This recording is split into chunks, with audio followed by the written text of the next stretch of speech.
My advice would be to consider joining the military to get that real world experience, gain that leadership experience, learn how to be a great leader. 4 hours later, I'm walking into the police station in Lawrence, Massachusetts at like 4 in the morning. I was turning myself in because I was guilty of being there, but I didn't want to give anybody's name. So, and the person that did get caught, he never went to court. I don't want you here.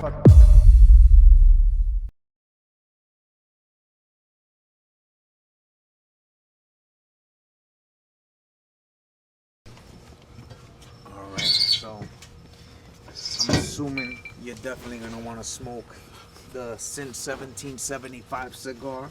If you got one. De Leon cigars, of course. Yeah. There you go. Thank you, sir. Hey, what do you want? I got you. You got the Dolce Dama. You gotta show it. There we go. Yeah. Dolce Dama. It started right. Yeah. I think so, yeah. Yeah, we're good though. Like you say whatever you want. We're fine. Yeah. And At some point, I might. so, all right, everybody's good. Got this. So, what are we getting ready to drink here, Primo? I want to know what this drink So you you're brought out here. So you're drinking a good whiskey, Eagle Rare. Eagle Rare. It's really smooth. Definitely complements a good cigar for sure. Of course, there you go. It's always a great thing. You passed the cutter over here? Yes, sir. And then, of course, we're getting ready to smoke some good Monte de Leon cigars after that great dinner you sat here and cooked. Oh yeah, that was definitely Now, you say you had a pernil cut up, cut up into 1 inch. which is crazy. I didn't even know you freaking can do that. That you can actually pork have steaks. pernils cut up. So, yeah.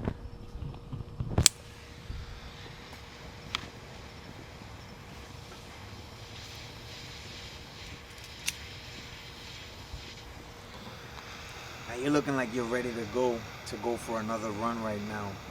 Cool. You are. Hmm.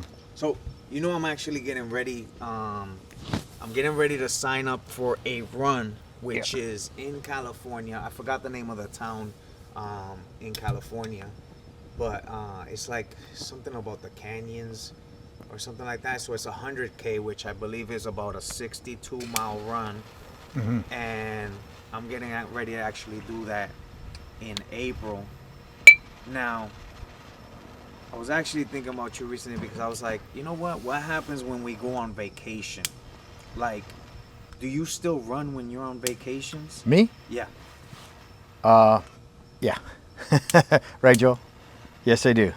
I feel like that's, Yeah. in all honesty, I feel like that's the best time to run.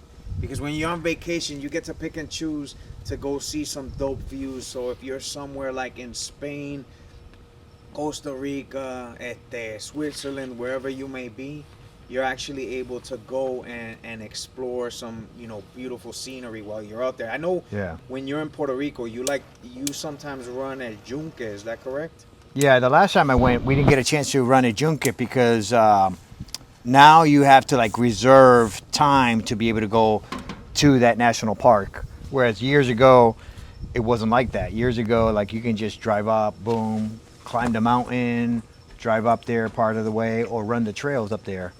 But now you got schedule the time.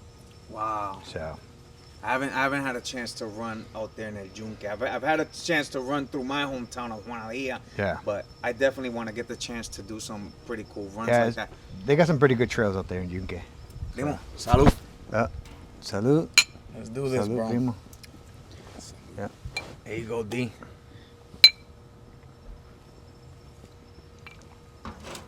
Woo!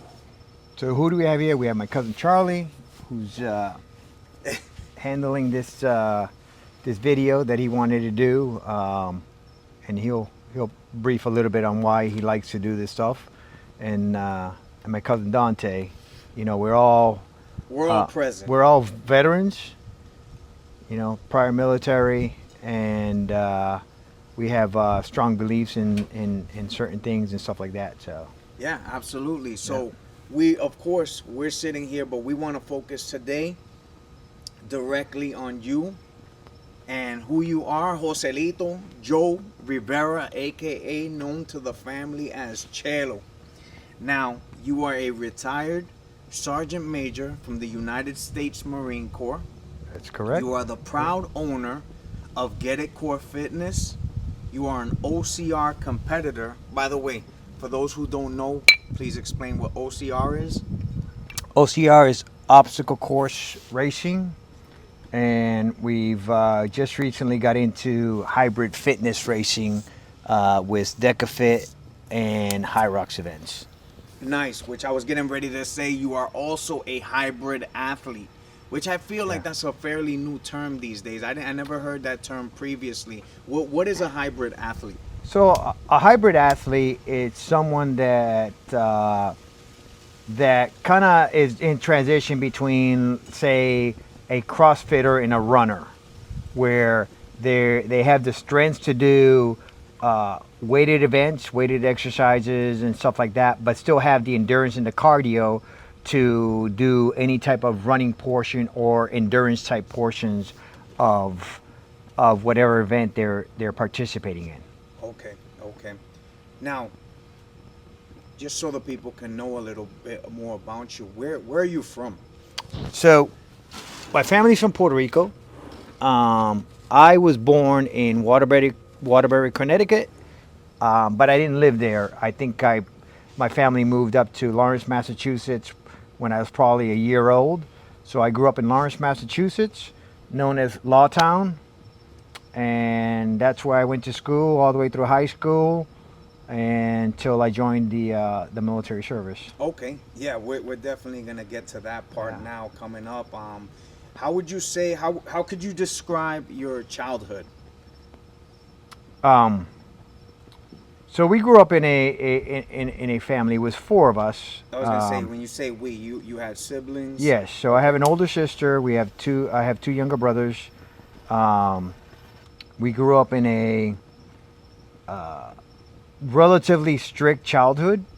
Um, you know, growing up in at that era and time frame, you know, you know, kids weren't allowed to interrupt adult conversations.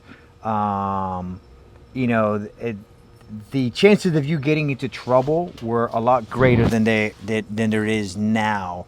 Right now, nowadays, we encourage children to have interactions with adults and be able to learn from adults. But back then, it was you never interrupted or never had a conversation in a group setting with adults unless it was a one-on-one with an adult. And I think there's a difference between um, allowing a child to have like these type of conversations where they get to learn versus a kid who just interrupts or jumps in adult conversations. I know back in our days, like you said, you know, you get in an adult conversation, your parent just had to simply give you a look, Right. and you knew that you just put yourself in a world of hurt.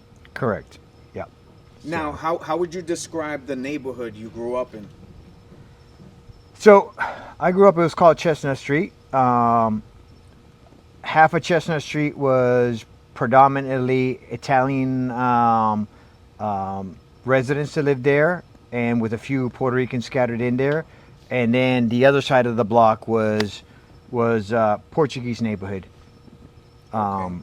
with a few Puerto Ricans scattered in there. We just kind of migrated wherever we fit in. So, Now, how would you say the I don't know how to describe this. The struggle was, you know, were you guys? Would you consider yourself a middle class family? You know, lower class? How would you describe? I think I think growing up, we considered ourselves at the lower end, just under middle class. It always seemed like there wasn't always enough, money to do anything. Um, but sometimes I feel like it, that wasn't necessarily true. You know, um, the mentality of our adults, back then was like to save, put money away, save, put money away, save, put money away. So there wasn't that extra money to go do things with children, with the kids and stuff like that. Occasionally, yes, but it was few and far between. There was no Disney trips when I was growing up. Let's just say that. Yeah, absolutely. So there wasn't, but there was always money being saved, when we were growing up. Now, how were things in your childhood as far as when it comes to school? Would you say you considered yourself a good student? Did you get into a lot of fights? Were you athletic?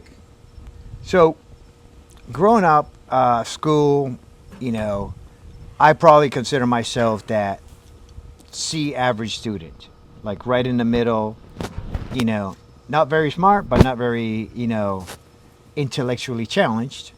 It's okay. We can call them dumb. No, we're gonna get. That's a joke, people. Yeah, That's a joke. we're gonna get where the language may get a little bit. You can unexpected. We can curse. We can curse on here. Yes. I'm in. I don't think we're at the level that we can monetize Yeah. anything, so we could definitely drop a fuck, a shit. It doesn't matter. We're not at that high level yet.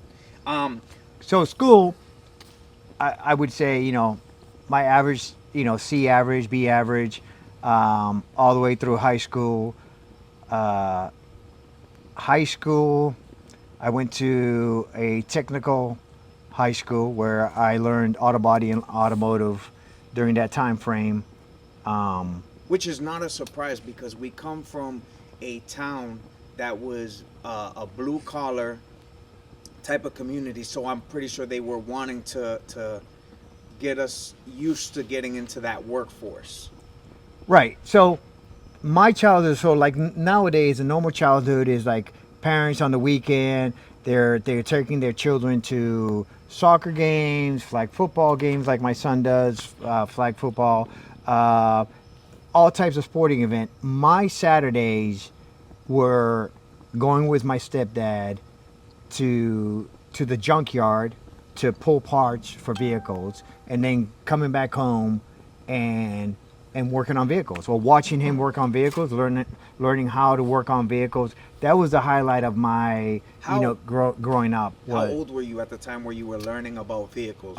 Anywhere between the ages of 10 to like 14. That was like when we were constantly, every Saturday or every other Saturday, pulling parts at the junkyard. So and today just, I feel like you do a lot of your own mechanical things. Would you credit that to those days of being able to being put in that position to learn those things? all I do, and not just working on vehicles, but working on anything. I try to figure things out when they break, and if I know that I can fix it, I'm definitely going to try to fix it. 95% of the time, I can fix whatever breaks, whether it's any type of construction type stuff or home repair, vehicle repair. Nowadays, you can't really work on vehicles like you used to, but back in the day, in the early 80s, late 80s, and early 90s, I would work on my own vehicles, replace parts and stuff like that. It's totally changed now. Now it's you definitely got to take it to because of all the computers. Exactly. Yeah. All the computer stuff. Now, would you say you were driven as a child? Like, would you say you were a little bit different than your average, your other kids in your classroom? Would you say you were a little different in compared to them? So I would say yes, only because when I was growing up, we were a little bit in a strict childhood. I didn't have the opportunity to go roam the neighborhoods and go hang out with friends, other than if it was my family member, like close cousins that live close by and stuff like that. We didn't have that open range of go run the neighborhood, come back when the sun goes down. It was a little bit on the tighter side, like the sense of not being able to go hang out was great.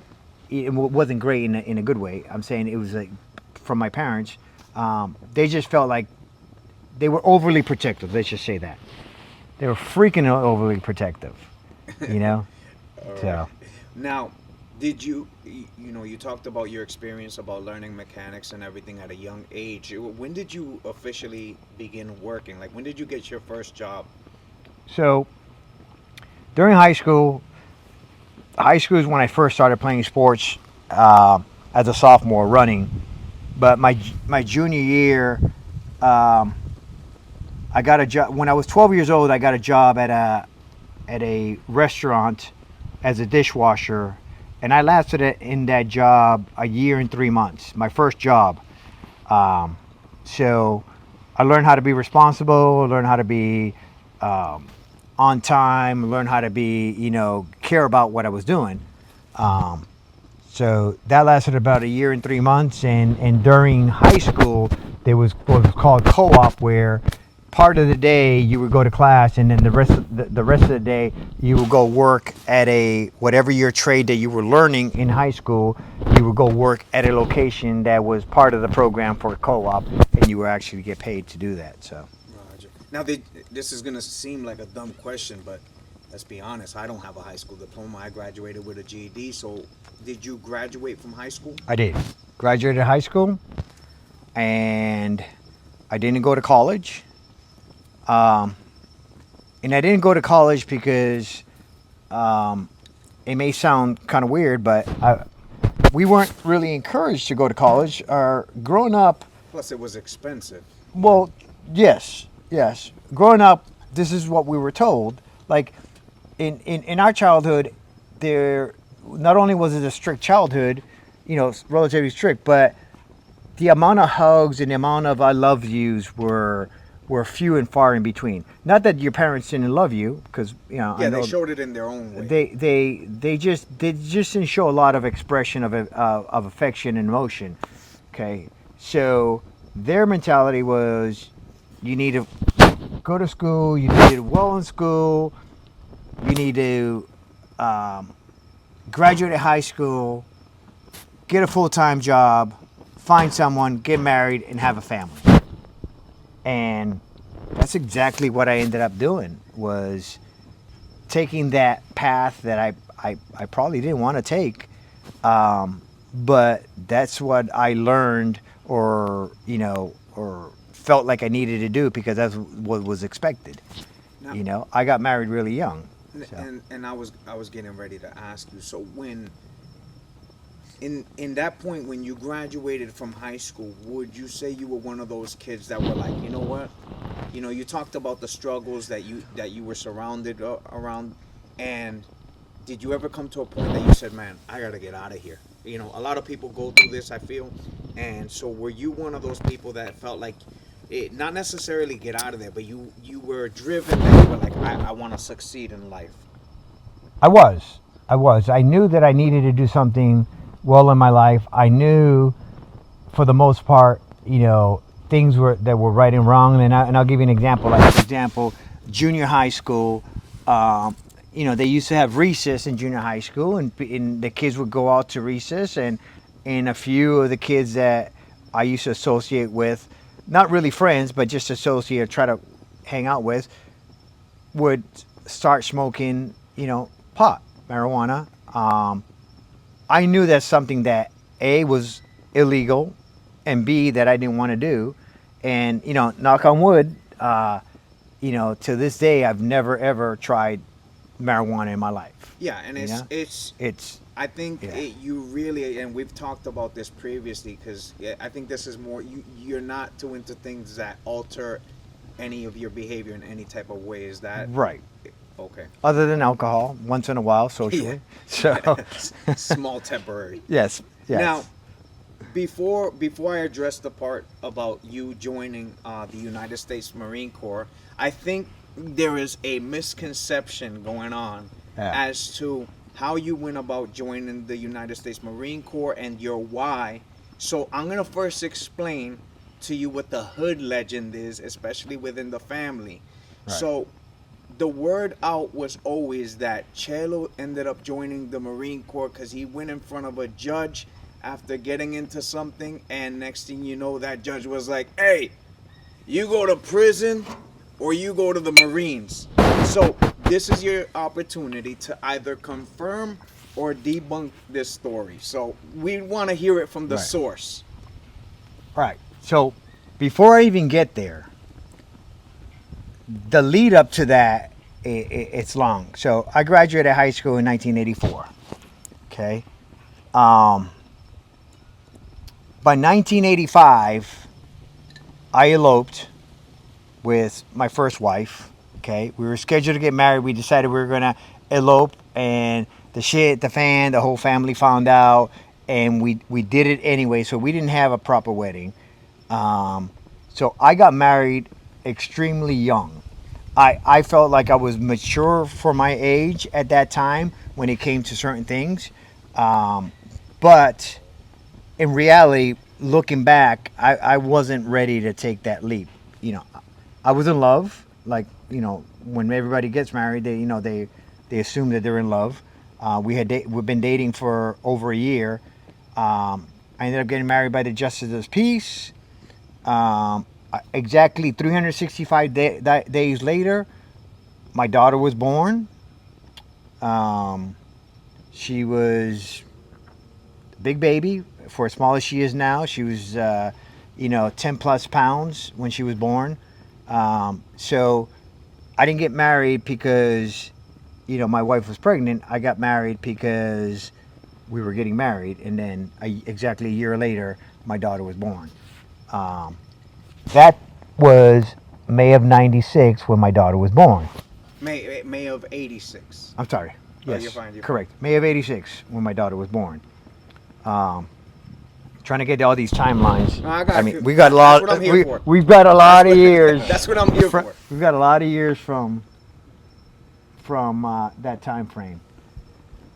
So, the first year of marriage was, I would say, okay, but the person that I was married with was, let's just say, not all there, okay? But I dealt with it, Yes. I can go into a little bit more descriptive detail, but I'm not at As this long point. as we don't use names, I don't think they know who you're talking about. Right. No, and I want to try to keep as many names out as Yeah, possible. of course. So so you ended up coming to the decision. How did you come to the decision of, during all this going on, to join the military in general? Yeah, so we're getting there. Okay, there you go.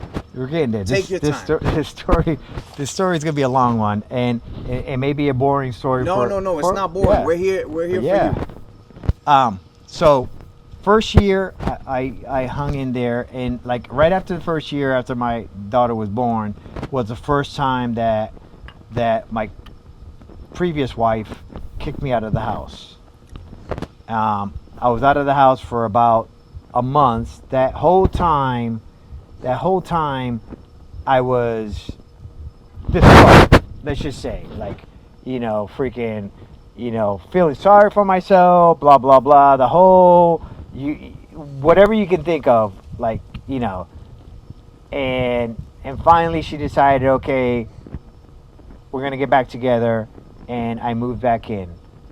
Lo and behold, a couple months later, it happened again, and then that's when the switch clicked in the opposite direction, where I started thinking, I'm not gonna play this game. If I keep getting kicked out, I'm not gonna be feeling sorry for myself and loathing and self-pity. I started hanging out and going out and meeting different people, hanging out with different groups of people and stuff like that.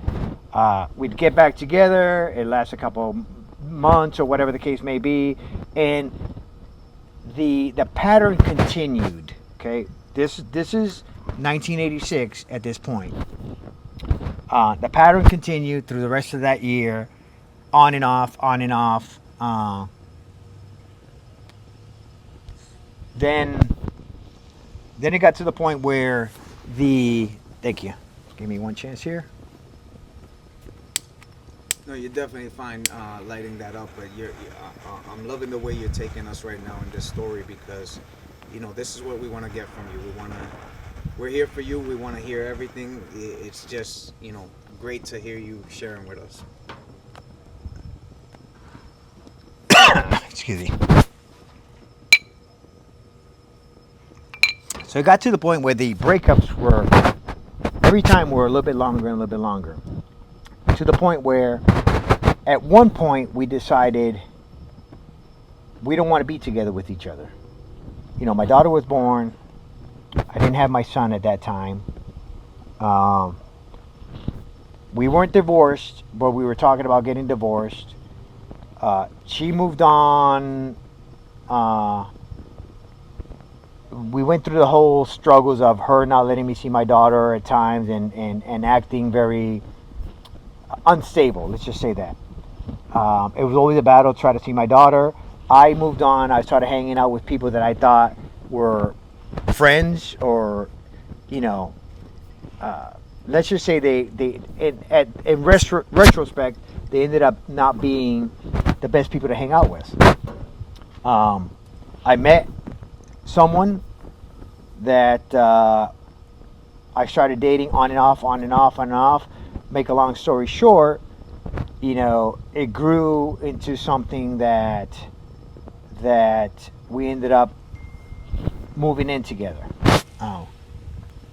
And granted, yeah, it screwed up that I was still married, but at that same time, my first wife was also dating somebody at that time. So, and lo and behold, she became pregnant, and that's where my second son comes in. But shortly after we moved in, that relationship lasted. When I say relationship, the part from when we moved in to the part that I moved out was a total of maybe 3 to 4 months. Like, we had dated for a long time, on and off, but it only lasted about 3 months from the time I moved in to the time I moved out, because I had found out some things that were not right when it comes to a relationship. I decided to pack my stuff and I moved on. So yeah, she was pregnant at that time. That was, my daughter was born in 86. Well, now we're into 1987. Okay.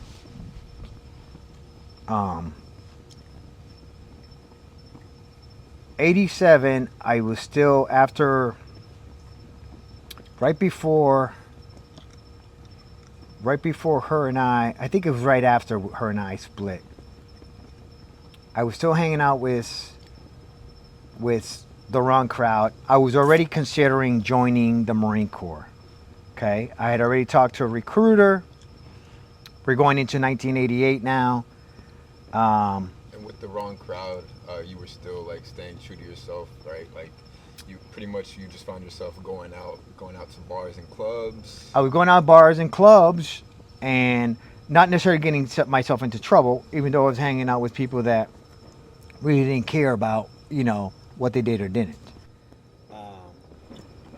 In 1988, let me get this straight, 88, yes, 1988, I think it was toward the end of 87, 88,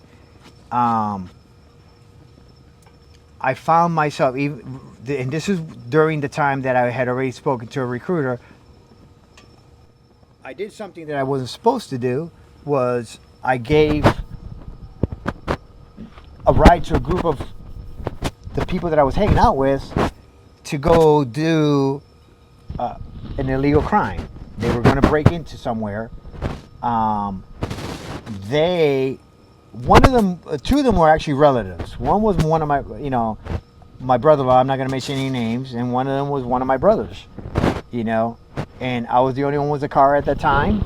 And I drove them to the location where they wanted to go do this. Of course, at that time, I was partying, having fun, having drinks, stuff like that.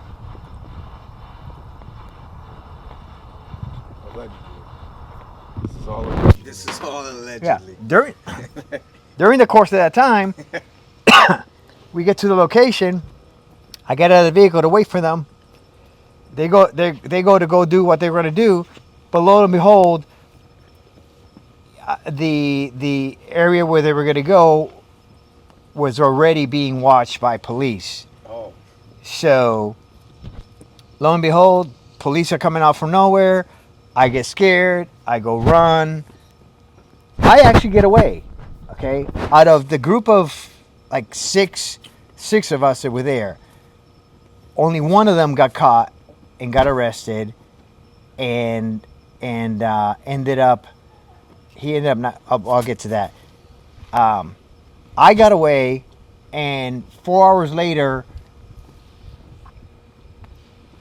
after that happened, 4 hours later, I'm walking into the police station in Lawrence, Massachusetts, at like 4 in the morning, and they asked me, "Can I help you?" And I said, "Yes, I think you are looking for me." And I turned myself in. They interrogated me. I wrote a statement. Wait, you turned yourself in. Yes. Without knowing if they were really looking for you. As far as, did they know who you were, what your identity? Did they already know all of this? Well, I assumed that eventually they were going to know who I was because I left my car behind. Oh, okay. See what I'm saying? Got you. You know, it doesn't take much to figure out that sooner or later they're going to know who I am. And note to self, kids. Right. So, Joe's learning a lot about me right now. So, of the things to do and not to do. Yes. Absolutely. Yes. So you went to the police station. Went to the police station. Integrity. You turned yourself in. Integrity. Turned myself in. Told them that I believe you guys are looking for me. What hurt me was the fact that I didn't want to give anybody's name. See what I'm saying? Like, I was turning myself in because I was guilty of being there, but I didn't want to give anybody's name. So, and the person that did get caught, he never went to court. He never showed up to court or anything like that. So, you know, I got processed, put in the jail cell there for a couple hours till I bailed myself out. I had a court date. I went through the whole process. Let's make a long story short. I went through the whole process. I had wrote a statement. I pleaded guilty. Yes, I was there, blah, blah, blah. And what hurt me was the fact that because I didn't name any names, you know, they were just going to try to make an example of me. But because I pleaded, you know, guilty, I didn't do any jail time or anything like that for being a part of, accessory to whatever the crime was. I can't even remember what the charges were. It's been so long. So I ended up getting, make a long story short, I ended up getting six months of unsupervised probation. Okay? Basically, don't do anything wrong in 6 months, and at the end of 6 months, you're good to go. Okay? So when I went back to the recruiters and explained what happened, they said, we can't take you until you finish probation.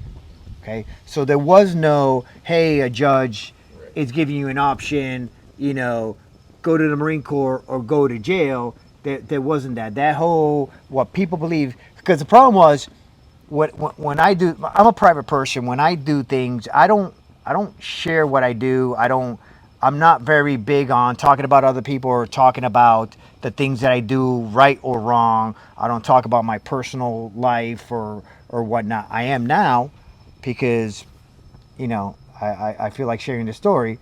But at that time, very few people knew that I got arrested at that time. It wasn't until the rumor mill or you know, started going around that I had got arrested and the judge gave me a choice of go to the Marine Corps or be put in jail.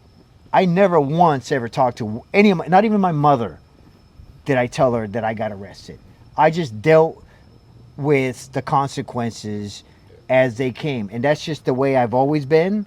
That's the way I am now. Like, stuff presents itself and I'm going to deal with it and I'm going to try to fix it. I'm going to try to make the best of it.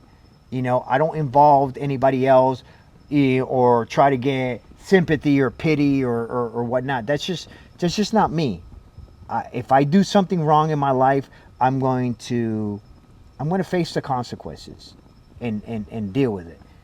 And then that's what I did at that time. I did my 6 months of supervised, unsupervised probation. And that was, I want to say, toward the end of summer of 88, early fall of 88, when that ended. And that's when I went back to the recruiters. And then they said, okay, that's fine. They said, but we can't put you on active duty because you have a wife and a child. We're going to offer you the reserves. And I said, no, I'm not doing the reserves. I want to be on active duty. Well, we're going to have to get all these waivers, blah, blah, blah, so on and so forth. I was like, do what you need to do, but I need to get out of here. I need to be on active duty, you know? And that whole process probably lasted like 12 hours. And finally they said, fine, can you leave, you know, in November? And I said, I'll leave at the end of the year because I need to spend some time with my daughter. So they agreed that I can get pushed back till January. In January 18th, I left of 1989. I left to Marine Corps boot camp. Okay, I had never had been out of the state of Massachusetts, where it's cold and whatnot. I'm thinking boot camp is down in South Carolina, in Paris Island.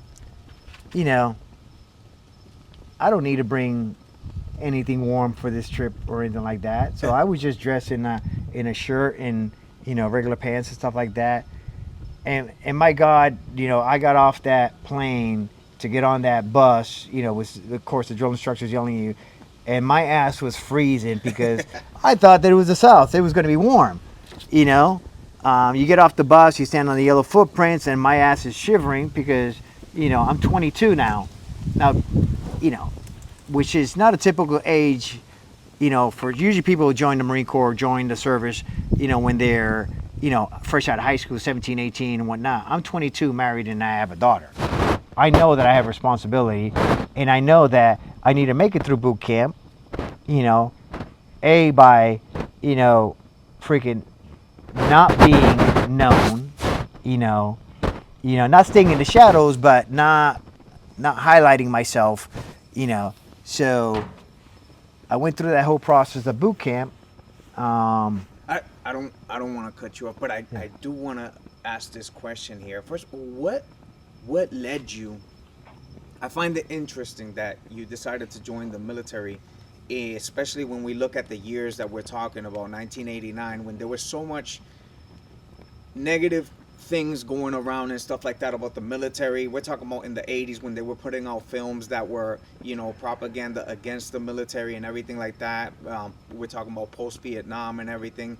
What led you to say, you know what, that's, you know, was it the circumstance that said, I got to get out of here and this is going to be the one thing that's going to get me out of here? So part of it was the circumstances. Part of it was the circumstances of knowing that I needed to do something with my life. And this was before I had gotten in trouble.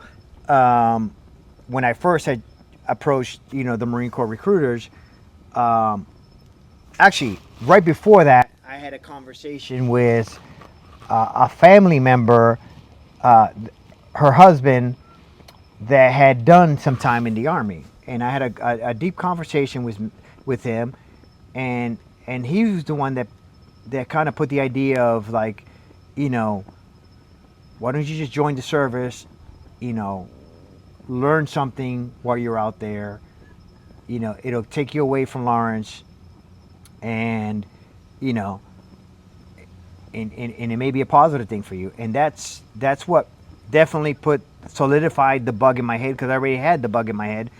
Solidified the bug in my head. I went to the recruiter after that, and, you know, of course, I've already explained the whole story. Now I know you said you were very personal, especially back then.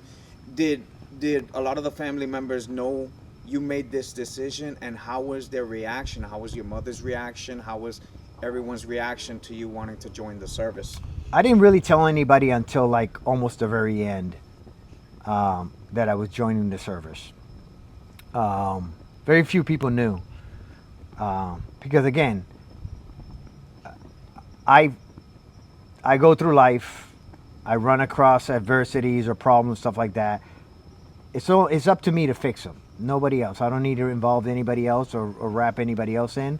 Eventually, I had told my mom, when I got closer to the date that to this day, I haven't even told my mom that I was arrested. She knows, but she didn't know from me.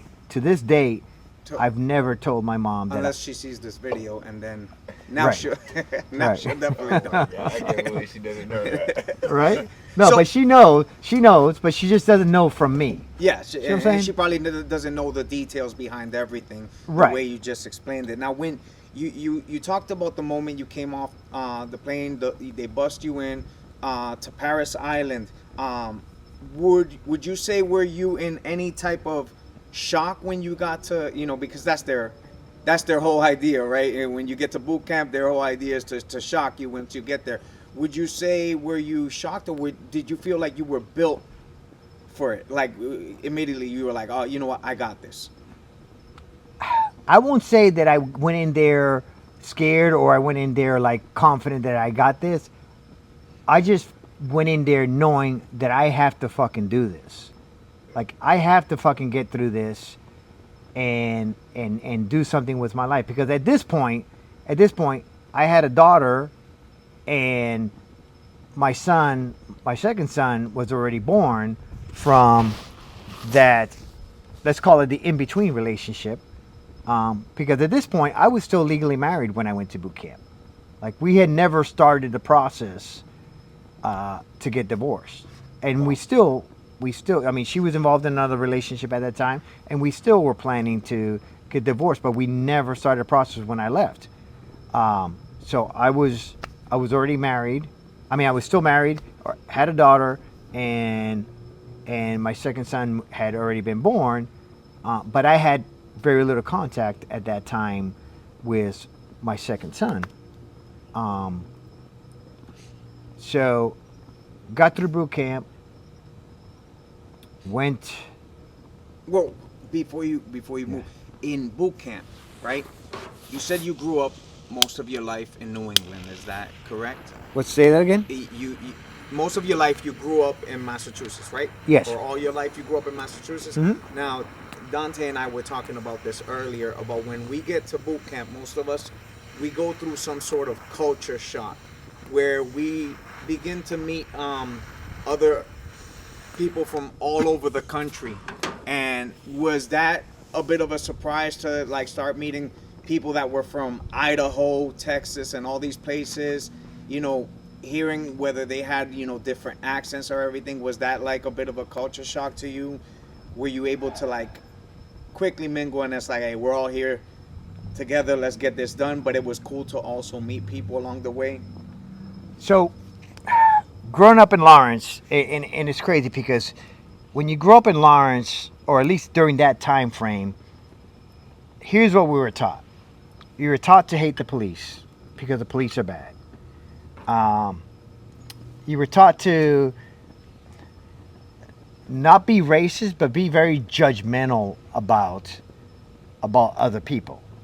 And it went across the board, from different ethnicities and stuff like that. Like, we didn't like Dominicans because ABC, when in reality, Dominican people are great people.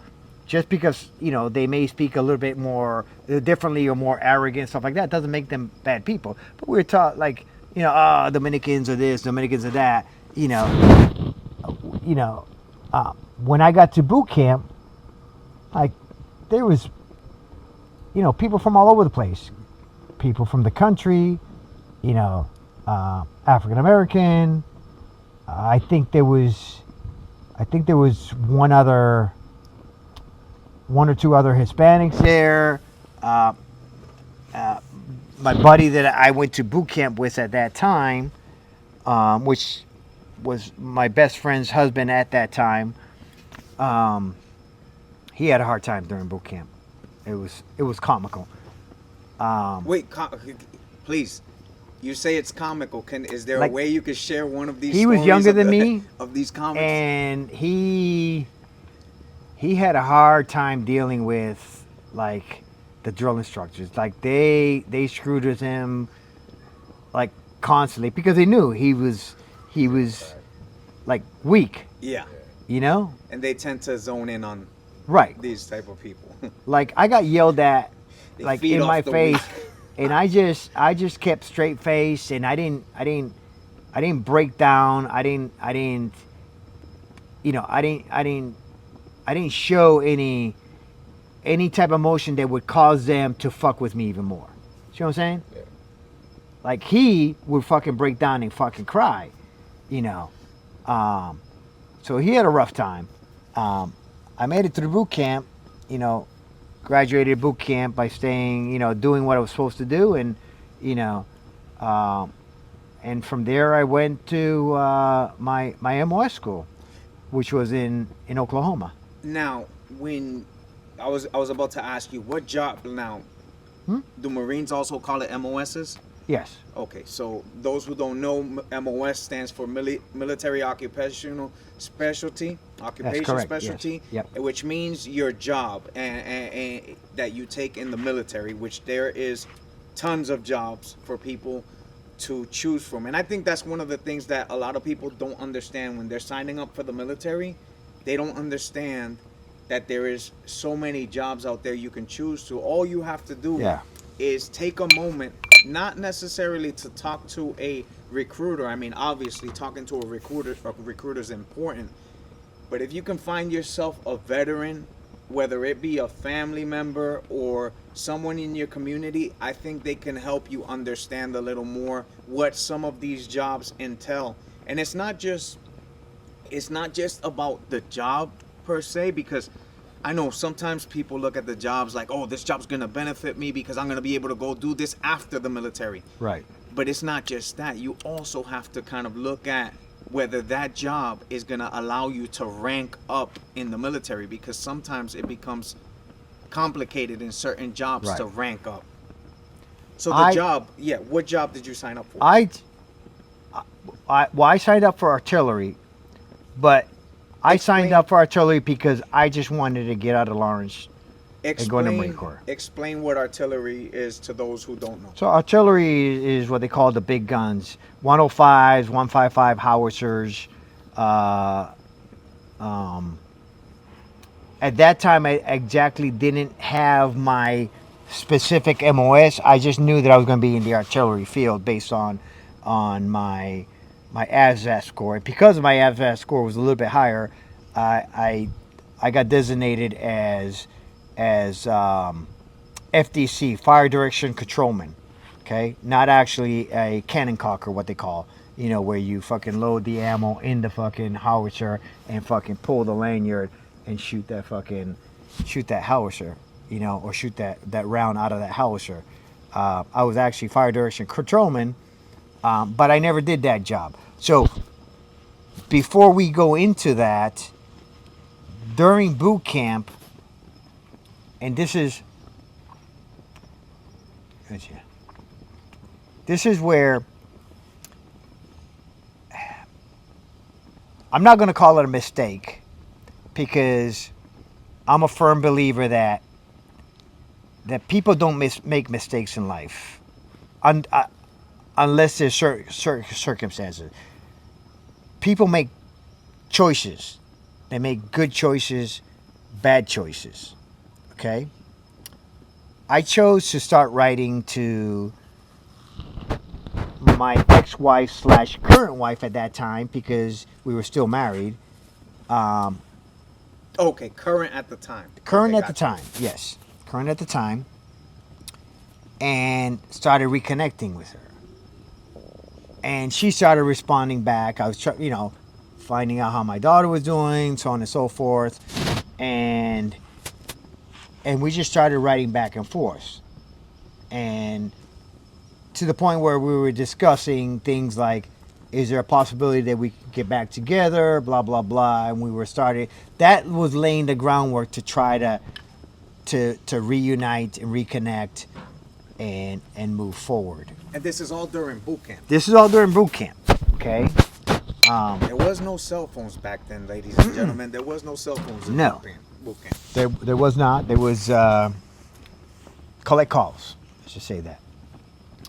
And in boot camp, of course, you can't make any phone calls. And you only have certain You only have one day where you can call family, stuff like that, and you gotta choose correctly what family you want to call, so on and so forth.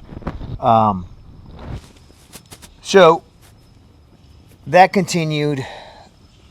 I got out of boot camp. I went to Massachusetts for 10 days of leave. I chose to not use my leave, and I went on recruiter's assistance, where I could still be in my hometown and not burn up my leave.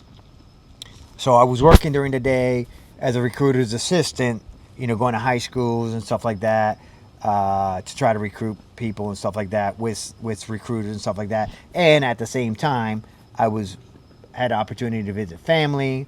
I got pictures, with my mom, with Dante's mom, stuff like that. I still got those pictures there. And I was reconnecting with my ex. Okay. Again, choices. Okay. Not mistakes. Okay. Went off after 10 days. Went off to Oklahoma to go to FTC school. Now, do you guys go in the Marines? Do you guys go from boot camp directly to, what do you call it? To MOS school. Do No. you go directly, or do you go to School of Infantry first? Now they go to School of Infantry. Back then, when I was in, you didn't go to School of Infantry at that time, unless you were going to be a grunt, and then you would go to School of Infantry. It was called something different back then. Okay. But if you were a different MOS, you would go home on leave and then go to your MOS school, which is what I ended up doing. So I went to my MOS school, FTC, and then I went to Camp Pendleton, California for my first duty station at Las Pogas with artillery unit, and I got assigned to the survey section. So the survey section back then in the Marine Corps didn't have a specific MOS. They were a part of FDC, but they were surveyors. So to give you a quick background on what survey does, surveyors, just like you see surveyors out on the regular roads, highway, with those scopes, plotting and stuff like that. What we did was, in the military for artillery, we would take survey control points and create new survey control points for artillery to know where they're going to lay their guns in reference to a map, and then know from that point where they needed to shoot from. You know what I'm saying? So that was our job, was to put in survey control points in battle. So our training was to learn how to do that. So I went to a survey school there at Camp Pendleton, and eventually I went back to Camp Pendleton to go to survey school. Camp Pendleton to Fort Sill to go to survey school for a couple months to learn the actual trade of survey, and then went back to Camp Pendleton. In the meantime, I was communicating back and forth with the mother of my daughter, and we were already in the plans of getting back together at some point. Okay, now remember, I went to boot camp in 1989. Now we're already in the summer of 1989. Okay, so I decide, okay, I'm gonna take that leap of faith and bring her to California. So I fly to Massachusetts, take leave, fly to Massachusetts, and we're gonna drive. We're gonna drive to Camp Pendleton. I don't know if we want to stay for this part, Joel, but you can if you want. Huh? We could take a quick Yeah, break. no, it's fine. I'll continue talking, but So, and then I'll call you back. Okay, buddy? Yeah. So, I'll send Dante to come get you, okay? So, I need to send him away because although I'm sharing a lot of things that have happened in my life, those are things that he probably, maybe at this time, don't need to know. I mean, none of my other kids know. So, when I get to Massachusetts, I'm on leave for a couple of days. We're getting stuff ready to move back. I find out certain things that had happened with her that would cause me not to want to take her back. Now, at this point, was she already in California with you? No, we're in Massachusetts. You're in I'm on leave. Okay. We're getting ready to freaking load the vehicle. All the furniture is already getting moved to California. Okay. And shit hits the fan up there. And at the very last minute, I make the decision, for the sake of my daughter, that I'm going to drive to California with my wife at that time. And let's just say that was a very tense 3-day drive from Massachusetts to California. So even though you found out this information, you still decide? I still decide, for the sake of my daughter and because I had made a commitment, And again, let's go back to mistakes and choices. Okay, here's how I assess mistakes and choices. You make mistakes, and you call them mistakes, but sometimes there's choices that you're really making a choice, whether it's a good choice or a bad choice, for whatever reason you decide to make. My choice was to take that responsibility, regardless of whatever factors had happened that caused me to not want to take her. I made the choice to take her to California. Okay. I always sum up mistakes and choices like test taking. Okay, you have.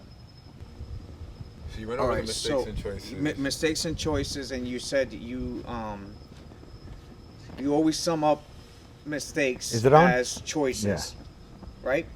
Yeah, is it on? Yeah. So, like test taking, like you have tests that are multiple choice tests, and you have tests that are fill in the blank type tests. Okay, when you have a test that's fill in the type blank type test, the answer that you may put down may be the right answer, or maybe the wrong answer. If it's the wrong answer, then you made a mistake and you wrote down the wrong answer. But when it comes to multiple choice tests, you're picking from A to D or A to C or whatever the case may be. You're making a choice. You have certain options in your life, and you have to decide what option you're going to take. Do I bail and leave them?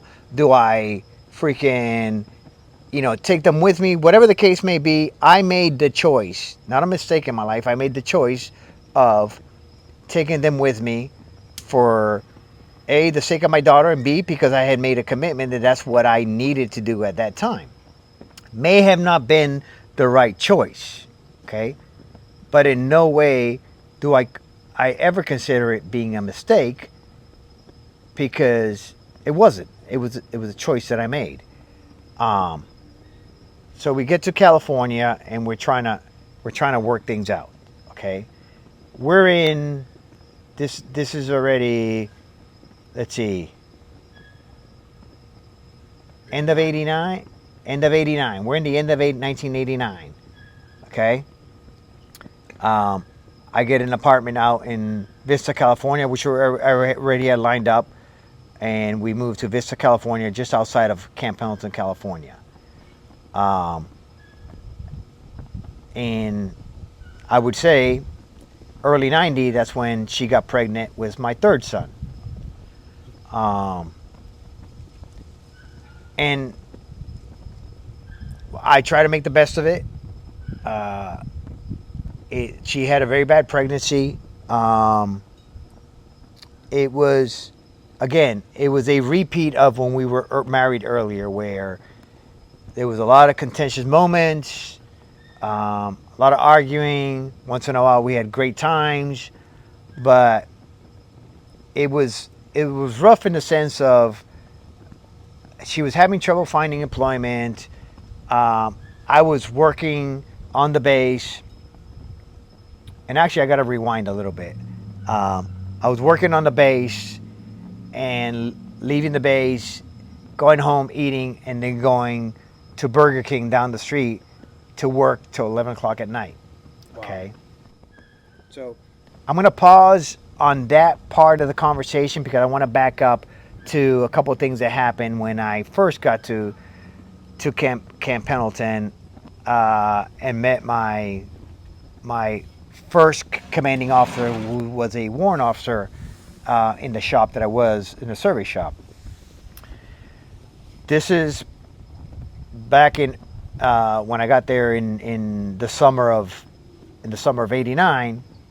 You know, I go in to meet my commanding officer, and I can't remember where he grew up, but he might have grown up in an area where there was a lot of Hispanics, because we had I was standing at attention at his office, went to parade dress. You know, he asked me a couple questions, told him about my family, so on and so forth, and my intent of bringing my family out to California. And then he went into his long speech of his expectations, which is what commanding officers do. Okay. The part where some people may have considered what he said to me as I won't say racist comment, but some people might have interpreted it as a racist comment. I didn't interpret things that way in my life, especially after my interaction in boot camp with so many different people from so many different backgrounds, so on and so forth. Like, to me, I don't take racism as like other people do. I take that as people's stereotypes. So what he said to me was, I know that Puerto Ricans, they do this, they do that, and they all, they all walk around carrying knives and stuff like that. Don't let me find out that you're carrying a knife, in uniform or whatever the case may be. And my initial reaction was like, where is this coming from? Because I've never carried a knife in my life. I honestly thought he was gonna be like, as he said that, I began to put my knife in my other pocket. I've never carried a knife in my life, and at that point, it clicked. Like I'm on a mission to to prove that stereotype wrong, and I didn't comment. I didn't get frustrated. I didn't get angry or anything like that. I got dismissed and so on and so forth. And I processed that information, and I was like, no, I'm here for a reason, because I needed to get out of bad environments, and I needed to do things that I felt at that time were the right decisions. Not necessarily saying that they were the right decisions, but I was going to try to make the best of what I could. And remember, when I was standing in front of him, I was still a private. I wasn't even a PFC. Okay, I was still a private. Picked up PFC. Of course, through the process. Which those people that don't understand them might know what you're talking about. A private comes to be the lowest rank. The lowest rank. The military. I was a butt private. Okay. Yes. Picked up PFC because every 6 months, you're in for 6 months, you automatically pick up PFC. Okay, private first class. Picked up PFC. I'm still in the process of trying to, work whatever I need to do to bring my my wife at that time to California, and like within months, I was doing what I consider a jam up job that I ended up getting promoted to E3 Lance Corporal meritoriously. Okay, this is from the same guy that freaking had a stereotypical remark for me, and he put me in for a meritorious promotion. Okay. After that's when I brought my wife. This is already towards the end of 1989, 1990. And that's when like all hell started breaking loose between my wife and I. It was on and off, constant arguments, stuff like that. I'm working during the day in the Marine Corps. I'm working at night at Burger King, to try to make ends meet, so on and so forth. And I want to say it was in the summer of 1990. I want to say at that time I was trying to get base housing, and I think I was already at base. No, I wasn't at base housing. I was still. This was right before getting base housing. I was dealing with a bunch of stuff. She was stressed out. She couldn't get work. She was getting bigger, more pregnant, so on and so forth, which was harder to where we were at. You're on. So you were saying, okay, so at this point, your wife was pregnant. Right. So Very pregnant. Very pregnant. We're going through all kinds of marital stuff. I worked at Burger King in the evenings for a while. I freaking delivered pizzas for a while. I even gave fucking plasma. Whew. They fucking draw your blood, fucking take the plasma out and put that cold ass blood back in your fucking veins just to fucking make extra money. I ended up fucking getting a job at the auto hobby shop on base. And a lot of people might be a little confused at this part right here that you're talking about. You're in the military, you're active duty, you're having to work 2 and 3 different jobs along with being active duty, as well as donating plasma. And what a lot of people don't understand is that the pay is, especially back then, the pay wasn't that great. Well, and the fact that you live in California, boom, and just living in California alone, like you gotta fucking triple the amount of what you would make somewhere else, because just the cost of living in California was fucking ridiculous. Nonetheless, we were going through our problems before we moved to base housing. And then she started playing that game again of I don't want you here. Fucking one time I came home from work and I'm fucking locked out of the house. I'm locked out of the house. She's yelling inside from the other side of the door. I can hear my daughter crying. And I heard the door.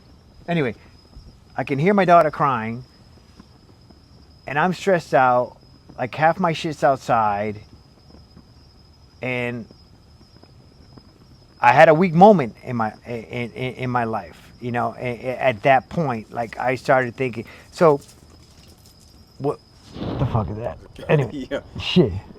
Oh, anyway. right there, it's in the tree. Oh, the cat. It's right the cat. Here, it's in Yeah, the tree. That's what I heard. The cat is in the tree. The cat's in the tree. Anyway. So you had a weak moment at that moment. Right. So this is like the summer of we're in 1990 already, and I go ahead and fucking. We only had one vehicle at that time. A fucking, what was it? It was some French car, a Reliant or whatever. I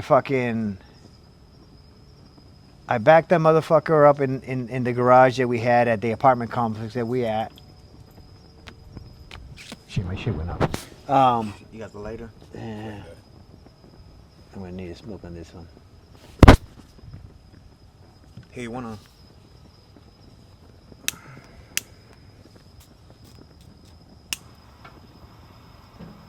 So now at this point, you're out there in Camp Pendleton. No, You have right. You're Camp Pendleton. You have brought your wife and daughter out to Camp Pendleton. You're dealing with. We're not even on Camp Pendleton. We're in Vista, near Oceanside, near Camp Pendleton at that time. Living off base and you're working all these jobs, trying to make it work. Trying to make it work. On housing because you haven't got the opportunity to get into housing, which would help alleviate a lot of the financial stress. Right. I'm on the list. You know, I think we had like a scheduled date to move in already. And, you know, at that point, that one day that I'm standing outside the door trying to get into the house, she has the door bolted, locked. I can hear my daughter crying in the background. And I had a moment of weakness. So I backed the car up, put the car away in the garage. I have a bottle of aspirin. I fucking take a bottle of aspirin, okay, the whole fucking bottle, close the garage, and fucking sit in the garage with the fucking car running, okay? Now, I didn't do this because I was heartbroken and you know, I was distraught because of my relationship. No, I did this because I felt like I was failing. I was failing my daughter, you know, and at that point, somehow in my mind, I was thinking maybe if I'm out of the picture, then fucking things will be okay for my daughter, right?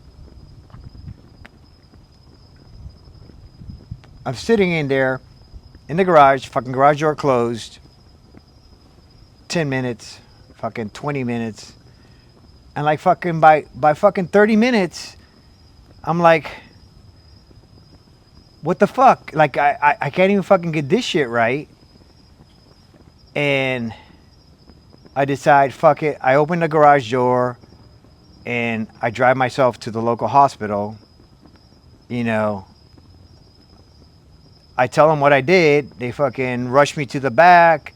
They fucking made me drink this fucking like gallon of fucking like charcoal solution, and then they pumped my stomach. You know, they pumped my stomach, and then they transport me to the Naval Hospital on Camp Pendleton, and then that's when, by that time, my CO. Remember, I'm a Lance Corporal at that time. My CO shows up. A couple of my co-workers, military co-workers, Marines, show up, and she shows up, and like I didn't even want to look at her. I didn't want to fucking. I felt ashamed that I did what I did, and I don't. I felt ashamed because like I didn't accomplish in not that I didn't accomplish in being out of the picture, but like that I let myself get to that point that I would do something like that for the wrong reasons. And at that point, again, fucking switch clicked in. We're like,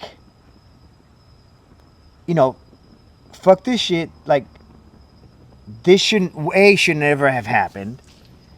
And B, like, I'm fucking better than that. Like, I don't need to fucking be putting myself through this. Make a long story short, you know, I think I get released like the next day. I'm fucking good to go. I've never taken an aspirin since. But they send us to you know, the counseling shit that MWR does or whatever the case, and they recommend freaking marriage counseling. Marriage counseling, Okay, so we're going through marriage counseling. She has my son in September. You know, we're going through marriage counseling. And by that time, like, I know I just don't want to be with this woman. Like, regardless of the cost of the sacrifice I got to make in not being able to see my daughter or my newborn son,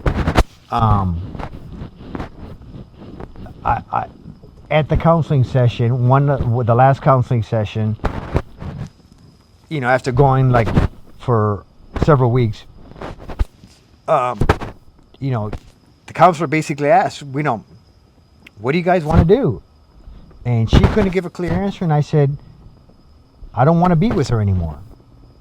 And as soon as I said that, she fucking stormed up, freaking said a bunch of shit, and fucking left. Like, the counselor actually ended up giving me a ride back to base to the barracks. So back up a little bit. When I did what I did, they removed me from the home and they put me in the barracks. I was in the barracks for about a month, and after about a month, you know, they said, okay, you got to figure shit out. You know, you got counseling, so, you know, you got to go back home, and so on and so forth. So I was in the barracks for about, you know, a month and a half or so, and after that is when we went to the counseling, and I said I didn't want to be married to her anymore, and she left me at the counselor's office.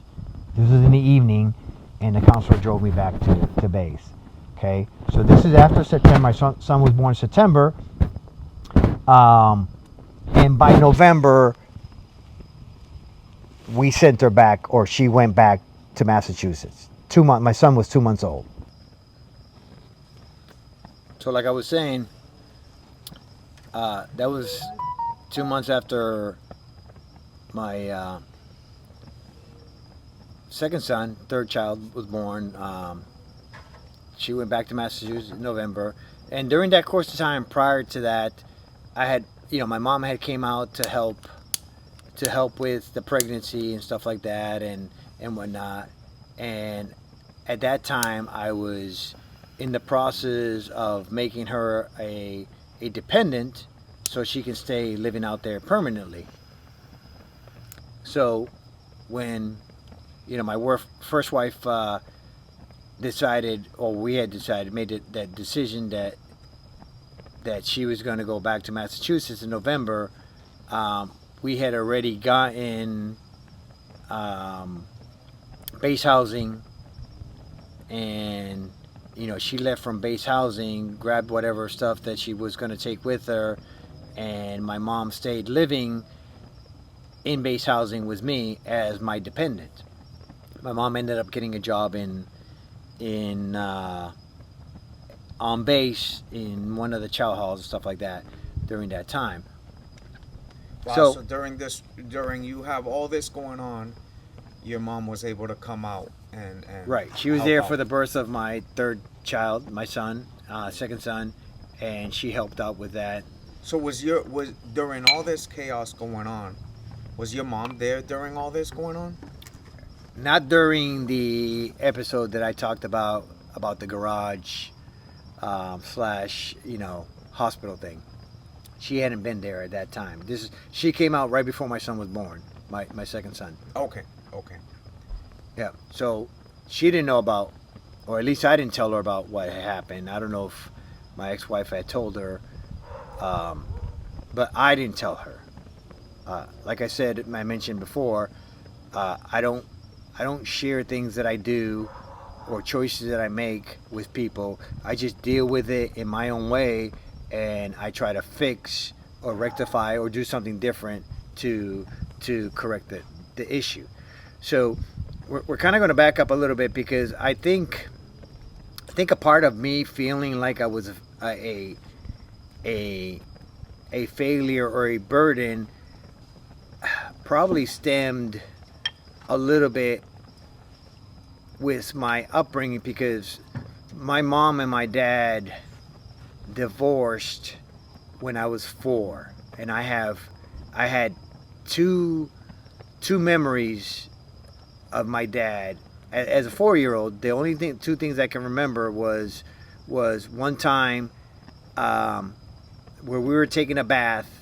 My dad was bathing me, and then the other thing that I remember was one time where he was walking me to preschool in the winter, or I remember it was cold, and I remember him walking me across the street to a bus. Those are the only two memories I had. When my mom and my dad divorced, I didn't have contact with my dad. Apparently my dad tried on numerous occasions to be a part of our life, and unfortunately, as fucked up as it may sound, or my mom didn't want him to have contact with us. Okay, that's why I make a lot of decisions in my life to live in adverse situations, because I don't want to be that person. He ended up moving back to Puerto Rico, where he remarried, and he had two other children, which are my half brother and my half sister. And from what I understand, that on occasions he would come to Massachusetts to try to see us, and my mom wouldn't let him see us. She would hide us. She wouldn't be available. So I didn't reconnect with my dad until I was in my 30s. So we're talking about almost 30 years from the time that they got divorced to the time that I went to Puerto Rico to meet my dad. After all that time, my sister had already gone to Puerto Rico, and she lived in Puerto Rico for a few years, and she reconnected with my dad, and she was the one that kind of coordinated and rearranged, told me, hey, this is what, really happened, so on and so forth. You really should, reach out to your dad. And I have a question in that regards, because I feel like there's a lot of children that are in your same circumstances, and they sometimes end up resenting their fathers and say, oh, he didn't want to look for me, or he didn't want to be a part of my life. But they never understood that it was actually that it was being made difficult for them to be a part of your life. Did you ever come to a point that you at first maybe resented your father and thought that was the case, that he wanted to start a whole new family in Puerto Rico and forget about you guys? Well, I did, because that was what I was told by my mother. That he was a bad person, that he didn't care about us, so on and so forth, when in reality that wasn't the case. But growing up, that's what I learned. That's what I knew. And as a young adult, I never had the desire to search for him, because that's what I thought. It wasn't until my sister lived in Puerto Rico for a short period of time that she reconnected with him and found out the truth of really what was going on, or what had happened. And he had told her that, no, I tried on numerous occasions to see you guys, and it wasn't made possible. So in my 30s, I had reached out to him, through my sister, and I made that connection, and by that time I was already married to my second wife, which I'm currently still married. And we went to Puerto Rico, and I met my dad. The nicest guy that you can ever meet. Very humble, hardworking, loving his family, like nothing to the effects of what I grew up knowing or thinking that he was, and a part of me felt hurt, or felt, like cheated, like there was many years lost, like I had a great stepdad, but I grew up not calling him stepdad, or not calling him dad. My mom and him weren't married; they were just common law husband and wife. But he was the one, my stepdad was the one that, taught me how to be self-sufficient, taught me how to work on vehicles, took me to the junkyard, the whole 9 yards, that story I said earlier. So I'm grateful to him for laying the foundation of who I am. But I also wondered, what type of foundation would I've had having a relationship with my real dad at the same time. See what I'm saying?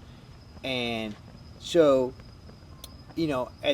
at that time when I met my dad in Puerto Rico, he was already going through health issues. Shortly after that, he had colon cancer. He was diabetic, had colon cancer, had part of his colon removed, diabetic, overweight, the whole 9 yards. I had made a couple trips to Puerto Rico to visit. My current wife, it took 14 years. 14 years for her to get pregnant. Which is, my fourth child. And we made a trip when my fourth child was my son, my youngest son. Excuse me. One of the last trips that we made to Puerto Rico was so my dad can meet, his new grandson. And I have pictures of my dad, with my son in his arms and so on and so forth. And they had my Marine Corps boot camp picture that they had in the living room, hanging up in the living room and stuff like that, So he was definitely proud. Oh yeah. Can I ask? I know you said that, of course, I think with anybody in those shoes, like you would wonder how different your upbringing would be, if you had your real dad through it now. Yeah. When you finally met him and then meet your half brother and half sister, was there anything about them maybe, or like qualities wise, or like maybe their history or upbringing that you heard and you were kind of like envious of because they experienced that with him? No, I think that every situation has different circumstances, and they grew up in I won't say a strict childhood like I did, but I mean they weren't bad kids. Yeah. Right. My youngest brother, half brother, he's always been a career college student, and working, and he still lives in Puerto Rico, and my half sister, she lives up in New Jersey and does hairdressing and stuff like that. But I don't think there was. I think that I missed out on things that I don't know what I missed out on, if that makes any sense. Yeah. See what I'm saying? Yeah. What could have been, Again, the choice that my mom made by keeping him away from us was a mistake. It was a choice that was the wrong choice, and that's where mistakes come in. See what I'm saying? Mistakes to me are like the after effects of good choices or bad choices. And usually they're the outcome of bad choices. You know what I'm saying? Because she detested him so much at that point, she made the choice of preventing him from seeing us, and in turn didn't affect her, in turn affected us as the siblings, as children, so I was trying to make up for lost time, but of course it's hard to make up for lost time when you live in the United States, and by that time I believe I was already living in Florida, and he was living in Puerto Rico. So rewind or fast forward back to the time where my first wife and I finally decided that we were going to break up. That was at the end of 90, November of 90, and then in 91 I deployed to Desert Storm. Okay. Wow. So you have all this going on in your life, and now you're the Gulf War pops off. Desert Yeah. Shield, Desert Storm. Yeah, this is way before even reconnecting with my dad. Absolutely. Yeah. But you did just get done with all the situation going on with your ex-wife and everything like that. Yep. And now you're getting ready to have to deploy. Right. So I How- deployed. How did that, as far as what were the feelings in that moment that you were getting ready to go to war? Part of me was excited, and not necessarily about going to war, but excited about the experience. And a part of me was like, like everybody else, like, am I going to come back from this? And again, if you've seen the movie Jarhead, a lot of it was like the movie Jarhead, because when we got over there, we flew into Saudi Arabia. We were in Saudi Arabia for like weeks and weeks and weeks because they were doing the air campaign. In the meantime, we were still training to do our job, which was survey, which is putting in survey control points. So when the ground offensive started, our team, our survey team, actually crossed what they called the border or the red line, whatever you want to call it, into Kuwait, because that's where Saddam had his forces in Kuwait.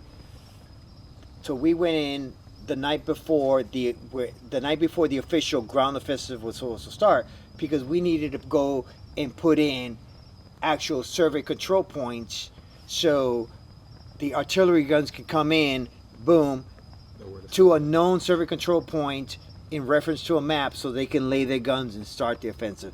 And it was just, balls to the wall, fucking boom, survey control point, boom, the battalions would come in, and the companies would come in, boom, lay their guns, whatever the case may be, and it was that leapfrog effect. So we were a small team. We had 4 vehicles plus like a security vehicle, so on and so forth. And in one of those instances, we had to go and put in a survey control point like late in the evening. We had a company, hotel company out of Virginia, a reserve company, and we had one Marine that was attached to us from Virginia. He was a reservist. His name was Troy. Really nice guy, African American. And we went to go put in a survey control point in the middle of the night, and a couple clicks in, we were doing a maneuver, and he stepped, I don't know if he had stepped on an anti-personnel mine or a one of the bomblets from one of the bombs that set off all these little small bombs, whatnot. Needless to say, it blew up under him, shattered his leg, freaking tore the magazine off his rifle, so on and so forth. Everybody got down when we heard the blast. Then we started to retrace I got in my vehicle and backed up on the tracks that I was in to make my way to him. I ended up taking my belt off my camis to apply a tourniquet to one of his legs that was like completely shattered. And make a long story short, we tried to provide first aid. He was still alive until medevac came in, which took about 20 to 30 minutes. And they took him away in medevac, and they brought us back to the battalion. In that moment, did you feel like, wow, like something could happen to me right like now? This is real life. Yeah. This is like, like shit can happen at any moment. And we found out the next morning that he passed away. Wow. And it was a somber moment, because during the Gulf War, not many, there was few casualties, not many, but we had one of those casualties that passed away. but we, our CO, our warrant officer, brought us, and the mission has to continue, and we did. We did our job all the way till we got to Kuwaiti airport. This is like 4 days in the 4-day war, the 100-hour war, and that's when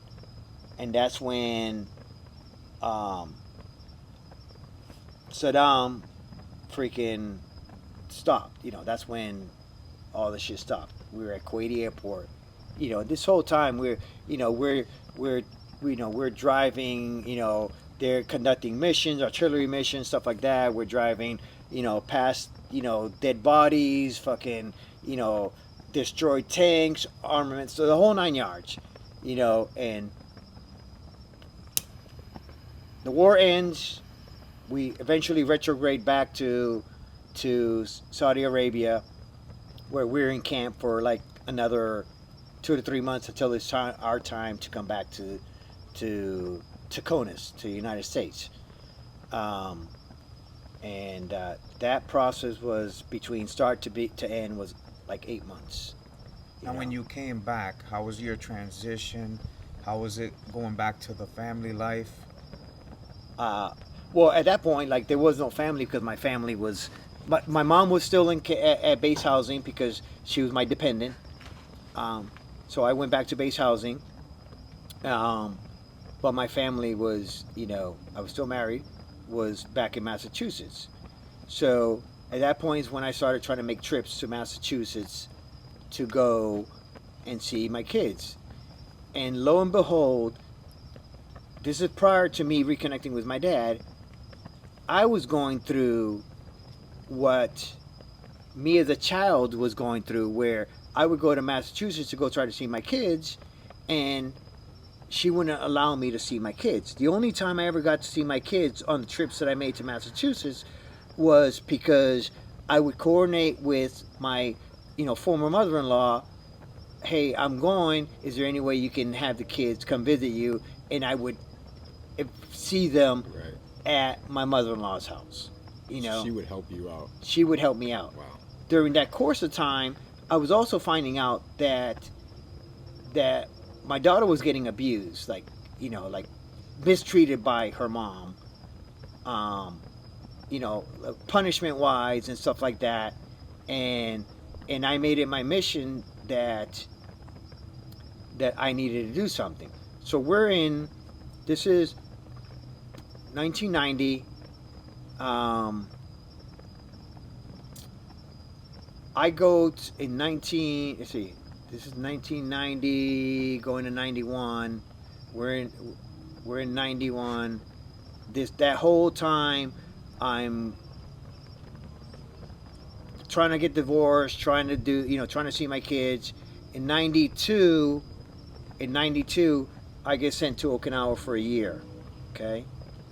So the end of 91 into 92. So I spent a year in Okinawa. I did a lot of cool stuff in Okinawa. We went to mainland Japan. I spent 6 weeks up in mainland Japan, up at Camp Fuji, to do operations up there. I got to visit Tokyo. Had a great time, the whole 9 yards. I was still living my life, but at the same time still trying to be responsible in my goals as far as my son and my daughter. Finished my tour in Okinawa, and so let me back up a little bit. During the war, I got a combat meritorious promotion to E4, to corporal. So now I've gotten 2 meritorious promotion, a Lance Corporal meritorious promotion, and a combat meritorious promotion to corporal. Retrograde back, go to Okinawa, come back from Okinawa, I'm selected for sergeant already. This is like under 4 years, and I've been on sergeant. And this is toward the end of 92. 93 is when I got to renew my contract, decide if I'm gonna stay on active duty or not. And I made the decision, even though my career seemed like it was going in the right track. I made the decision that if I was going to fight for custody of my kids, that no judge in the state of Massachusetts was going to give me custody of my kids if I was a single dad active duty in the military. So I decided to get off active duty in January when my 4 years were up, and decided to pursue custody of my kids during that year. In the meantime, now we're in 93. In the meantime, I joined the reserves as a aircraft firefighter. So the summer of 93, I went to San Angelo, Texas to go to the DoD Fire Academy, became firefighter 1, hazmat, the whole 9 yards, and aircraft firefighter certified, and then got stationed in Miramar, which at that time Miramar had gone away and it became Marine Corps Air Station, Miramar. So I was stationed there. I was already, at that time, I was already dating my current wife. We're in 93 at that time. And I'm still fighting for my kids. At the end of the year, after accumulating a lot of recordings and testimonies, the whole 9 yards, the judge in Massachusetts gave me temporary custody of my kids. And I brought them to California with me at that time. It was, the whole court proceeding was a nightmare. I'm not even going to go into that, but nonetheless, their mom almost got arrested at the court. I brought the kids. My sister came out with me to help me with the kids for a little bit, and then she went back, and I was a single dad for about 2 years in California, off active duty. I got a job in the civilian sector, still doing the reserve thing, and what was your mental state at this point, though? Like, I know you're still exhausted. Yeah. Exhausted. Like trying to be responsible and trying to lead a social life, trying to be a dad, trying to be financially responsible. How old are your kids at this point? So when the kids came out, my son was 4 and my daughter was 8. Wow. So, this is already the end of 93, close to 94. So Armando had just turned 4 years old. Now, did you stay in California for the remainder of the years? Yeah. So at that time, I was still in California. I was dating my current wife on and off. She had joined the Navy, and she had got orders to go to, after she came back from boot camp, so on and so forth. That relationship was on and off, on and off, on and off. She got orders to Virginia to go to pharmacy tech school, and I was working at the post. By that time, I was already working at the post office. And she was going to be in pharmacy tech school for, I think it was like 4 to 6 months. And toward the end of that, she wasn't sure if she was going to get orders overseas or on the East Coast. So we decided that we were going to get married. So I flew to North Carolina, where my mom was living at that time. She had already moved back to the East Coast, and we got married in North Carolina, right outside of Fayetteville. Actually, it was Fayetteville, North Carolina, when I got married the first time. Because her and I got married twice. After 5 years, we did the church wedding. But we got married there in North Carolina, and when she was going to get orders, it was either going to be Atlanta or Jacksonville. So I put in a transfer with the post office, and I ended up transferring to Jacksonville, and she got orders to Jacksonville, and that's how we ended up in Jacksonville in 1998. So, Jacksonville, Florida. Jacksonville, Florida. I've been here since '98. So yeah, you know, we Now during that time, you're here, you're in Jacksonville, Florida. You're in the reserve side at this point, right? I'm still in the reserves. I was drilling out of Atlanta, out of a unit in Atlanta, doing the aircraft firefighter. By that time, I'm already. I picked up Gunny E9. When I came back into reserves, I picked up Staff Sergeant. I picked up Gunny. I picked up E6 and 6. I picked up Gunny, and I went to jump school. No, I didn't go to jump school at that time. When I got transferred, because they were dissolving that unit in Atlanta, so I found a unit in Savannah, and it was the air delivery unit, and I had an opportunity to go to jump school, and I went to jump school in Benning as a gunny. Wow. So I'm pretty sure a lot of your airborne brothers would be proud right now in this moment to know that you're also an airborne brother. Yep, I got my lead sleds. So. There you go. Yep. Hey, so fast forward a little. 9/11 happens. Where are you when 9/11 happens? So funny Walk us through because that. 9/11, because I told you it took 14 years for her to get pregnant. You know, during that course of time that we were married, she was trying to figure out why she wasn't able to get pregnant. You know, every test they did and stuff like that, they couldn't find anything wrong with her physically that would cause her to not get pregnant and whatnot. She just wasn't getting pregnant. And we were at a doctor's office at one of her appointments to consider maybe in vitro, the whole 9 yards or whatever. And that's when I was in the lobby and we were watching the TV, and that's when 9/11 happened. And that was September, October, November, December. You know, all that shit was happening.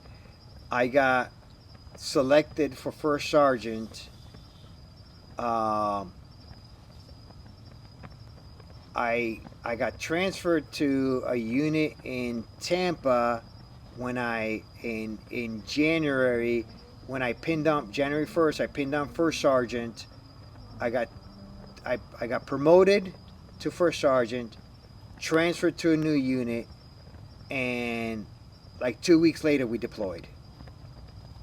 So I got selected, promoted, transferred, and deployed within a 3-week time span. Who's watching the kids at this time now that you're going to get deployed again? At that time I was already married with. Okay. Yep. At that time I was already married, because now we're talking about we're in, the new war. And I deployed. That was my first deployment.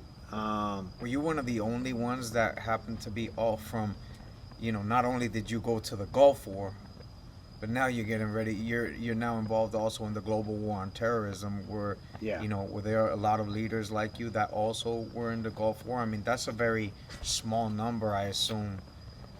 It is. I don't know how many were when I went in 2003. I know when I went back in 3 years later, there was a few of us that had been in the Gulf War. One of them I'm still friends with, Germano. I don't know if you remember meeting Germano. You've met Germano. He was in the Gulf War, and he did 3 tours out there to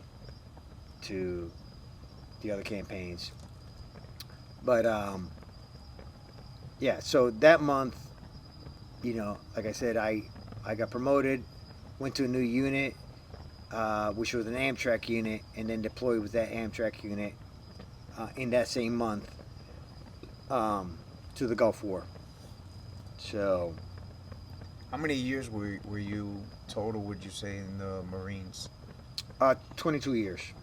Wow. 22 years total between, active duty and reserves. In that span where you went reserve, you had left active duty to try to get custody, and you were going reserves, was there any other paths by chance that you were contemplating maybe to not go back active? Or was it always like, I'm just going to get custody, and then you were going to go back fully into the Marines? Well, I mean, at that time, I was already, in a good job working for the post office, and like a part of me wanted to go back active duty, but and being that, when my wife and I got married, she was active duty military, so I felt like I'll just say in the reserves, there's no need for me to go active duty because she's active duty. Okay. And when I got deployed to the Gulf War in January, a couple months later, she ended up having to get deployed, but she went to DC to work out of Bethesda Hospital, Naval Hospital. So the kids were being taken care of by her sister, who was living at our house here in Orange Park, at the other house that we used to own here. So both of us actually were kind of deployed at the same time. As a first sergeant, after we did our time over there, there was a couple casualties, but there was one casualty that was from our unit, from headquarters platoon, Amtrak unit. They were sending all the first sergeants out of that were deployed to go to first sergeant school. So they sent me to first sergeant school. At that same time, it was during the time where the funeral was for that one Marine that was part of our unit. So I ended up going to his funeral, which is the only funeral that I ever have gone in Arlington, which is it's a somber moment. It's like there's no way that you can hold back any emotion. Just the whole process that Right. So, and while I was there, I went and I visited the grave of the one Marine from Desert Storm, Troy. Which every time I'm in the DC area, I always make it a point to try to go see those two graves, which is Troy and Lance Corporal Vilas. I always try to make it a point to go to Arlington to go see those two graves and pay my respects. So yeah, that was, the first campaign, 2003, and came back and, still did the reserve thing with the unit.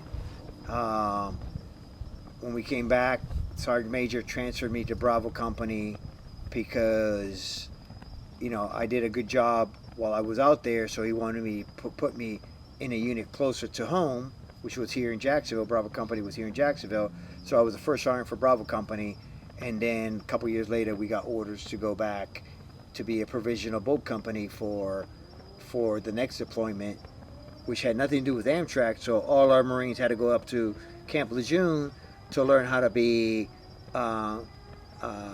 riverine boat company and protect the dam up at Gett-itt, and half our company got deployed down to Ramadi. So we were split up. So I stayed up with the XO up at Gett-itt. The CO and the platoon sergeant, the company sergeant, went down to Ramadi to handle the operations down there. So that was the second deployment that we did during that time frame. I will say that deployment was one of the worst deployments that I had out of the 3 deployments. There was just a lot of. What year was this? We're talking about now. We're in 2006. Oh yeah. Yep. And at that time, I was already selected for Sergeant Major. So, make a long story short, we did the deployment, came back, there was a lot of shit that went on during that deployment that it's pretty lengthy. A lot of friction between the commanding officer and myself. We didn't see eye to eye. Make a long story short, he ended up getting relieved from duty when we came back. Is there any way you could elaborate on how you didn't see eye to eye? He was putting our Marines at risk, and I had issues with it. And we would had confrontations, and he wouldn't want to take the advice or guidance from staff NCOs or senior staff NCOs, and was more or less kind of buddying up with the junior Marines, kind of convincing them of shit that he shouldn't be convincing them of. He put one Marine at risk during one of their boat operations, where they lost some specific gear, put that Marine in danger. All that was documented, and I had all that documentation. So when we came back from deployment, I had presented all that documentation to the battalion that we were attached to at Camp Lejeune, and you know, and the shit hit the fan at that point. It really took it took the testimony of all the junior Marines to keep me from getting, because normally in any unit or any battalion or any company, whatever, when the CO gets relieved, the senior listed gets relieved also. It's almost standard, whether they did anything wrong or not. The commanding officer got relieved. I didn't get relieved, but I didn't get a fair shake in the sense of, you know, when we retrograded back and, you know, they finally relieved them and so on and so forth. It was, I was getting ready to pin on Sergeant Major, and that's the only promotion out of all my promotions, from PFC to Lance Corporal to Corporal, to that I didn't get my Sergeant Major pinned on in formation. I got my warrant handed to me in a parking lot by the staff SEO from admin, and I moved on. I went to my new unit in New Orleans, Intel Support Battalion. Went to my new unit. You know, the commanding officer, Lieutenant Colonel that I was working with, you know, had got wind of what the story was, and they held a small formation and redid my pinning of my Sergeant Major rank, you know, which was after the fact, and I appreciate that happening after the fact, but the promotion should have happened back with my old unit, and it didn't, you know. Would you say that ultimately led you to saying, you know what, I'm gonna go ahead and put in my retirement? No, I actually did my 3 years as Sergeant Major with that unit, and then extended for another year, and that's when I decided that I was going to retire, because at 22 years, I still considered that I had a great Marine Corps career, and You still had a lot in the tank. still had a lot of tank. I mean, everything from there on was going to be lateral movements, you know, and, you know, I figured I accomplished what I wanted to accomplish from the day that I stepped in front of my first commanding officer who had a stereotype, and I made it my mission that I was going to succeed in the best way possible. I made it to Sergeant Major in 18 years. At 22 years, I decided to retire and open up that promotion spot for somebody else. You know, like, there was nothing else that I was going to accomplish other than what I had already accomplished. That to me was satisfactory. That's amazing. Yeah, you felt fulfilled. Yeah. So I got off of I got out of the reserves at 22 years and continued working with the post office, and retired out of the post office. 2 years ago, a year and a half ago, almost 2 years now. Hmm? January 2022. Yeah, it was. Over 2 years. Yeah, no, it was 2 years, I think. Yeah, it was in January. Yeah, this January will be 2 years since I retired from the post office. You know, in the meantime, I had already started, running my gym, brick and mortar. I started for 4 years as working out of a trailer, and then decided to do brick and mortar. And while I was working at the post office, I was trying to run a gym full time, and put in a lot of hours and very little sleep. And now I'm able to. Now, when you say, I feel like we should elaborate on that a little bit. So, you retired from the Marine Corps. You're working for the post office, getting ready to retire from the post office. Right. And you decided to, you wanted to continue doing things in life. You decided to want to start your own company, which had to do with fitness, because you prided yourself on fitness. Now, when you say you were running your business out of a trailer, I don't think the folks can appreciate or understand that enough. Like, you were pulling up to different parking lots, setting up cones, and people were coming out, and you would set up a whole workout plan for them to come out and train with you. Right. And most of it was on the weekend. In the beginning was like a couple of days during the week at specific locations that a friend of mine would let me use their parking lot where he would train MMA. But then toward the end, it just turned out to be on the weekends at a parking lot where my current wife used to work. And I would have people come out for Sunday workouts, and do the workouts and whatnot, pack up the trailer. And, after 4 years of doing that, I wanted to take that leap of faith and open up an actual gym, which is what, back then when I was doing the trailer, it was Gett-it Core Fitness out of a trailer, and now it became Gett-it Core Fitness, out of a brick and mortar. And we're on year 7 out of brick and mortar plus 4 years, so we're like, just over 10 years of doing this. And if you don't mind, I know in those early stages, out of the trailer, myself, Charlie can remember, in those workouts, those small crews that you had with you, how much has that grown to now at this point? Oh, I won't say the membership's grown in the hundreds, but we still have some of those people that trained with me back during the trailer days still occasionally train with me at the brick and mortar. And that's just a testament to the passion you have for this. Right. Absolutely. And I say a lot of the passion came from things that I learned in the Marine Corps, circuit type training, because I wasn't a big, I didn't play sports in high school until I was sophomore, where I joined a cross country team. And then as a junior, I did cross country, I wrestled, and I did indoor track. And then by that time is when I started, working. So senior year, I just did the indoor track and the cross country. So I wasn't a big, sports type kid where to this day, I can't hit, throw, or catch a ball to save my life. Yeah.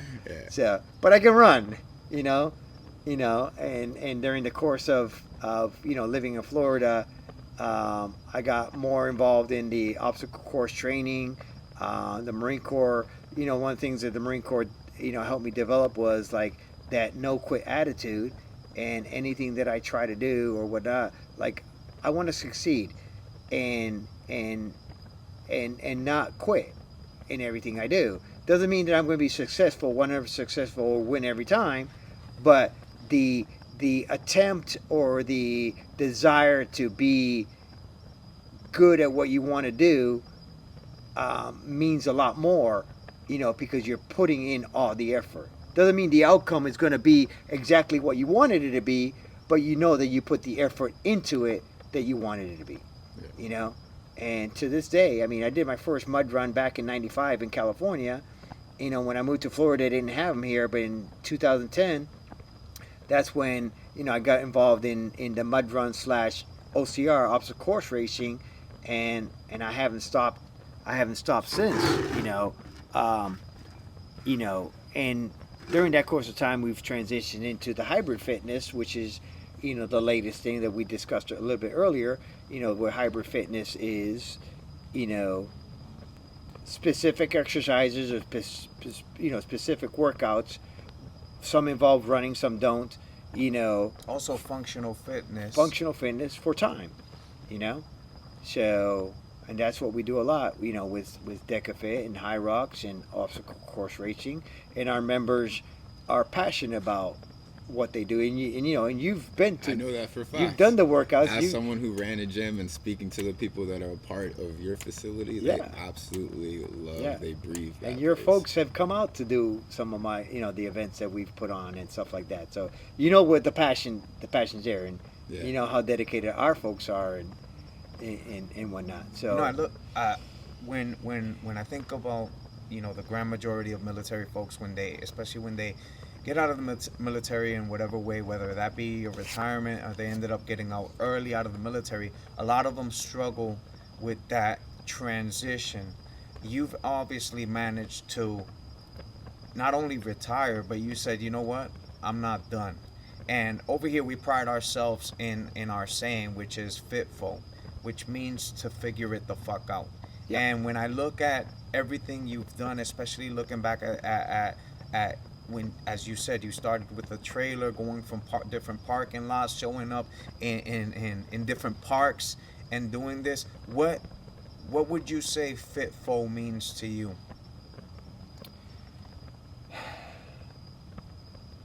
figure it the fuck out means to me, like, there's always a solution for whatever adversity presents itself. Is in front of you. Like you try to fix shit as it happens, and sometimes things don't work out the way you want, and you readjust, reassess, and you try something different.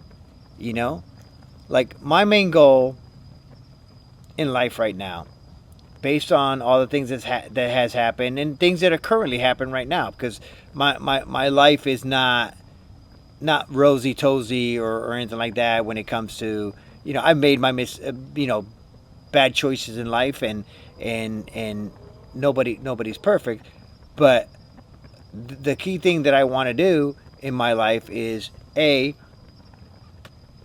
be a good example, one, for my son, my youngest son. Okay, I want him to learn that quitting is not an option. There's always a solution to accomplishing whatever he decides he may want to do in life, whether it's his sports, finding ways to get better in things that he wants to do or whatnot, and also to be an example for the people that I train at the gym.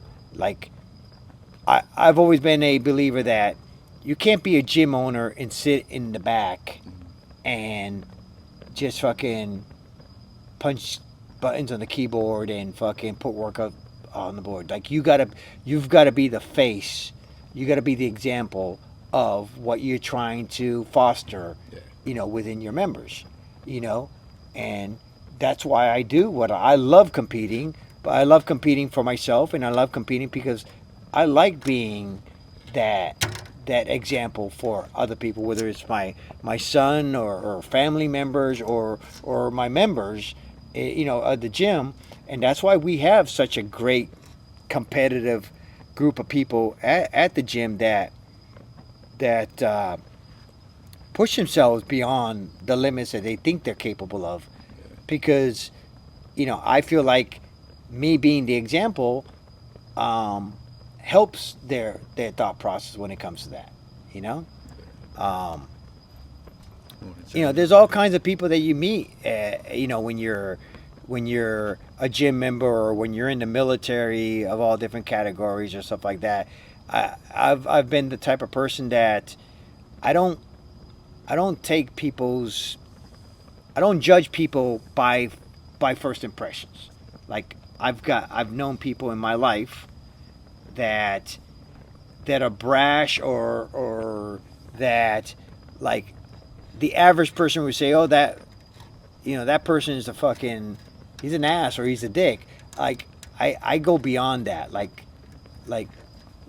what's the good side of this person? And I've got good friends that some people don't really care to be around because they don't see beyond the initial impression. See what I'm saying? Yeah. Like I try to be a people person. I'm not a very talkative person, but I'm a very good listener when it comes to, dealing with people. And I got, friends that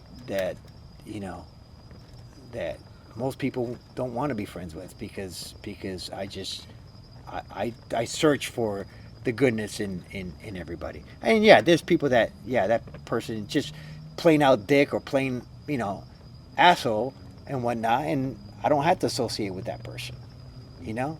But I don't let initial impressions dictate how I feel about somebody. See what I'm saying? Yeah. Everybody ticks in their own way, Right. So So we're coming here towards the end. And this has obviously been great, I think, for all of us here listening. Like, we're really enjoying everything. But I don't want to go without asking you these last questions right here. So this is more of a, I don't know what to call this, a scenario or whatnot. So we're gonna play a little game real quick. So if you can go back in time, right? You have 3 opportunities to go back in time. The first two are gonna be about giving yourself advice. So if you can choose a time between the age before 20, when would you go back in time to a certain point, whether you were 14, 16, 8, 10, and what kind of advice would you give yourself in that moment? The second one is gonna be between the age of 20 and, let's say, 40. Let's focus on those 2 for now. So the 14 and what? All right, so you're gonna first go back in time prior to you being 20 years old. If you can go back in time as you right now to give the you prior to 20 at whatever age you choose, what and why would you give Your past version that advice. So in the younger age, the 14 to whatever, I think the only thing I would want to have changed was my mindset of like there once I graduated high school that I needed to pursue a better education, not fall for what I was taught was go to school, graduate high school, get a job, meet somebody, and get married. So what you're telling me is you would approach the kid who just graduated from high school. So you would come to yourself at the age, I don't know, 18 years old and say, hey, before you decide to go hang out with all these knuckleheads doing nothing, how about you focus on education instead? That's what you would advise yourself at that moment? I would. So based because of my military experience, there would be 2 advice that I would give somebody of that age was either focus on furthering your education before you focus on your developing a family or creating a family, or focus on maybe joining the service and getting some real world experience under your belt. So basically save the family aspect for later on. Save the family aspect for later, because, like, for example, like I was saying earlier, when I joined the Marine Corps, I didn't know anything other than Lawrence. Right. I went one time to New York in my life before I joined the Marine Corps, but New York is just like a bigger version of Massachusetts. But I hadn't been out of Massachusetts.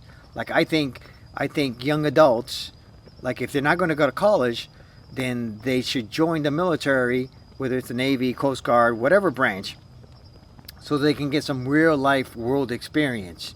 You know, whether they decide afterwards to make a career out of it or just do the 3 or 4 years and take that under their belt as a stepping stone, a learning, avenue to decide what they want to do in life. I didn't have that guidance until I was, like I said, I had that conversation with husband of one of my family members that kind of pointed me to the military. But by that time, I was, going to be 22, and I think young adults, 16, 17, need to start considering, what's their path, education side. If you don't think you can make an education side right now, then do the military until you can figure out, what the education side is going to be before you, make decisions.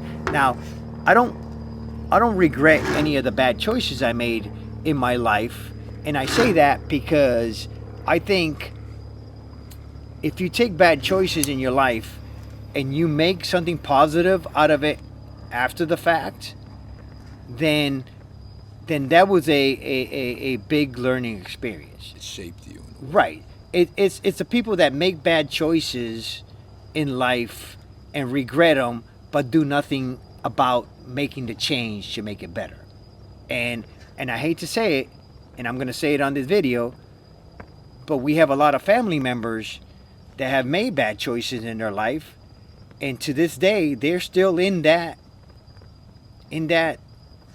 frame of mind. Yeah. Like they've never left that frame of mind. They're still doing the things, in their 50s that they were doing in their 20s and in their teens. Like you've got to disassociate with that time frame and that lifestyle and do something that's going to better you or better your family or better your kids or whatnot. And I know that some of my family members, probably think differently of me or think that, I'm stuck up or like I don't want to associate with anybody. It's not that. It's I'm in a different frame in my life. Like I left that part of me that was making bad decisions back in Massachusetts. My goal when I left Massachusetts is to try to make sound decisions. And I'm not saying that I'm perfect or I've made great decisions, but my goal has been to make, better decisions in my life for me, for my family, for my kids, for my son, and be that example. Okay. Anyone, I'll tell you what, anyone that finishes watching this episode right here and doesn't understand, first of all, everything you explained earlier, your struggles during the military, and everything you went through in life, and says, you're stuck up. It's like, you listen, start the fucking video over and listen again, because you did not pay attention. Now, the second question was between going back in time between the age of 20 and 40. And this is obviously during your military career. Would there be any point that you would go back when you were a certain age and say, hey, young Marine, this is the advice I have for you? I think during that time frame, I think I should have been a little bit stronger in the decisions that I needed to make in my life, and not wait till shit hit the fan before I made those decisions. You know what I'm saying? Like, hindsight's 20/20 though. Sometimes right. Shit needs to hit the fan. Sometimes shit needs to hit the fan. Yeah. And that's why I say I don't regret my bad decisions. I just know that I learned something from them and I made changes in my life because of it. Yeah. It is what it is. It shapes you in who you're going to be in your future. If you take that path to let it shape you in a better way. So, and again, there's people that don't. There's people that just still live in that mindset, and I'm not about that. I'm about, trying to figure shit out, trying to make things better, trying to, lead a productive life, trying to be a good example. Am I perfect? No, by far I'm not. But Now the third place to go back in time. Now this one really has nothing to do with your life per se, but if you can go back to any time in history, right? When would you like to go back in time to? What era? What situation, and why would you like to? It could be the 1800s, 90.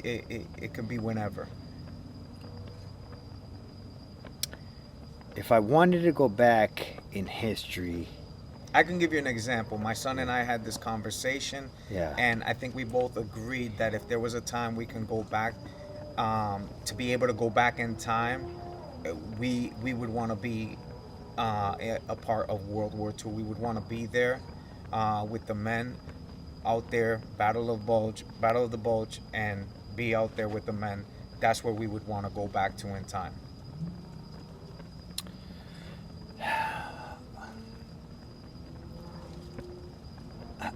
I think for me it's more in my personal life because I mean, I've been to combat 3 times. So to say that I would want to be at a different type of campaign prior to that to try to make a difference, it's kind of irrelevant for me. I think if I can go back in time in any period from what I've discussed today, I think I would go back in time and make different choices when it came to my second son. Yeah,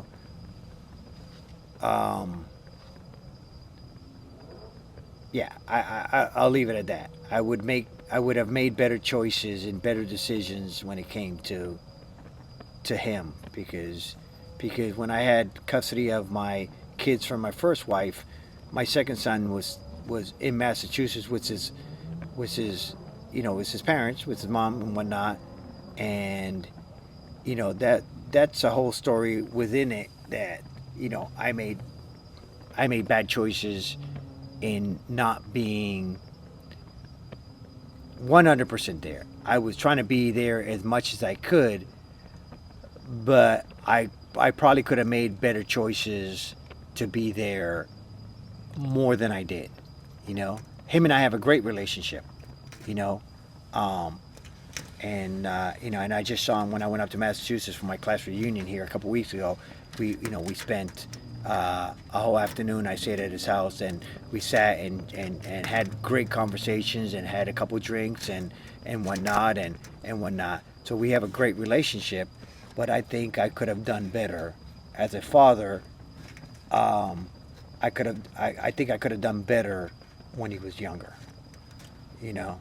So, but again, that's hindsight. I'm glad that him and I have a great relationship. I am glad that I have a great relationship with my 2 older kids. I'm glad that I have a great, loving relationship with my son. And, I hope that, everything that he's learned from me that he didn't know, he takes that as a something to learn off of and to make good choices in his life. So, Now, last 2 questions. Do you have any advice for anyone who is wanting to pursue joining the military? Yes. Well, again, I've been out of the I retired in 2010, so I know that a lot of the military branches have changed over time. But nonetheless, if you have any inclination and have no idea what you want to do, my advice would be to consider joining the military, to get that real world experience and maybe learn a trade or learn something that's going to lead you to a career path when you get out of the military. And if you have college and can't figure out exactly what you want to do, join the military and become an officer in the military and gain that leadership experience, learn how to be a great leader. So when you get out in the real world or in the corporate world, that you're able to be a great leader in the corporate world or in the business industry or whatever you decide to do. I have no regrets whatsoever in my time in the military, regardless of what people may think of things like racism or whatever the case may be. In my whole time, 22 years in the military, I never felt that I was being treated with racism. Did I feel like people were treating me as by stereotype or whatever the case? Yeah, but I'm not going to let that affect me. I'm going to go out there and do what I can to be the best in whatever it is I'm doing in that job. And and that's probably why I got meritorious promotion to Lance Corporal and combat promotion to Corporal, and that's probably why I got, almost all my promotions were, earlier than average. Becoming a Sergeant Major E9 in 18 years is not very common in the Marine Corps, so. Now, as someone who retired from the military and went on to start his own business, very active, what advice would you have to those who are getting ready or they already got out of the military? So if they're getting ready to get out of the military, or they're already out of the military, due to the fact that, like I said earlier, a lot of people struggle when they get out of the military because they're trying to figure life out. And so my advice is, whatever branch of service it is, there's many organizations, NWR, there's many organizations that cater towards helping service members assimilate to civilian life. And a lot of these military members don't take advantage of that. And my advice to them would be, utilize all the resources that's available to you through all these organizations, to your advantage, because there's a lot of good organizations that are trying to help prior service members to become productive citizens out there in civilian life. And my advice would be to take advantage of as much as you can whenever you can, and not let any bad things that may have happened to you in the military affect your outlook, for your future life, or whatever. Having a negative experience should not give you a negative outlook on your military life, is what I say. You have anything else before we get off? You want to add anything before we shut this thing down? No, I appreciate this opportunity to kind of open up and talk about things that I've never discussed with anybody. I'm at a point in my life that I don't care what people think. I don't care what people say. I know that my thought process is clear. What I want to do is clear. What I want to teach my son is clear. The example that I want to be to my older children is clear. And whatever people may think or say or whatever the case may be, that's on them. That's their opinions. That's not affecting my life. So I'm going to continue to be more open and be more outspoken. And I just need to speak my mind more in my life. So I don't have the time for BS. Like I'm beyond that. So Well, Sergeant Major, Chelo, we Yeah, appreciate toast this. to that. Yeah, thank you. Definitely Salud. toast here, right? Cheers. Yeah. Salud. Sunny boy. Salud. This was great. All right, Thank family, you. don't forget, tune in. Let's go.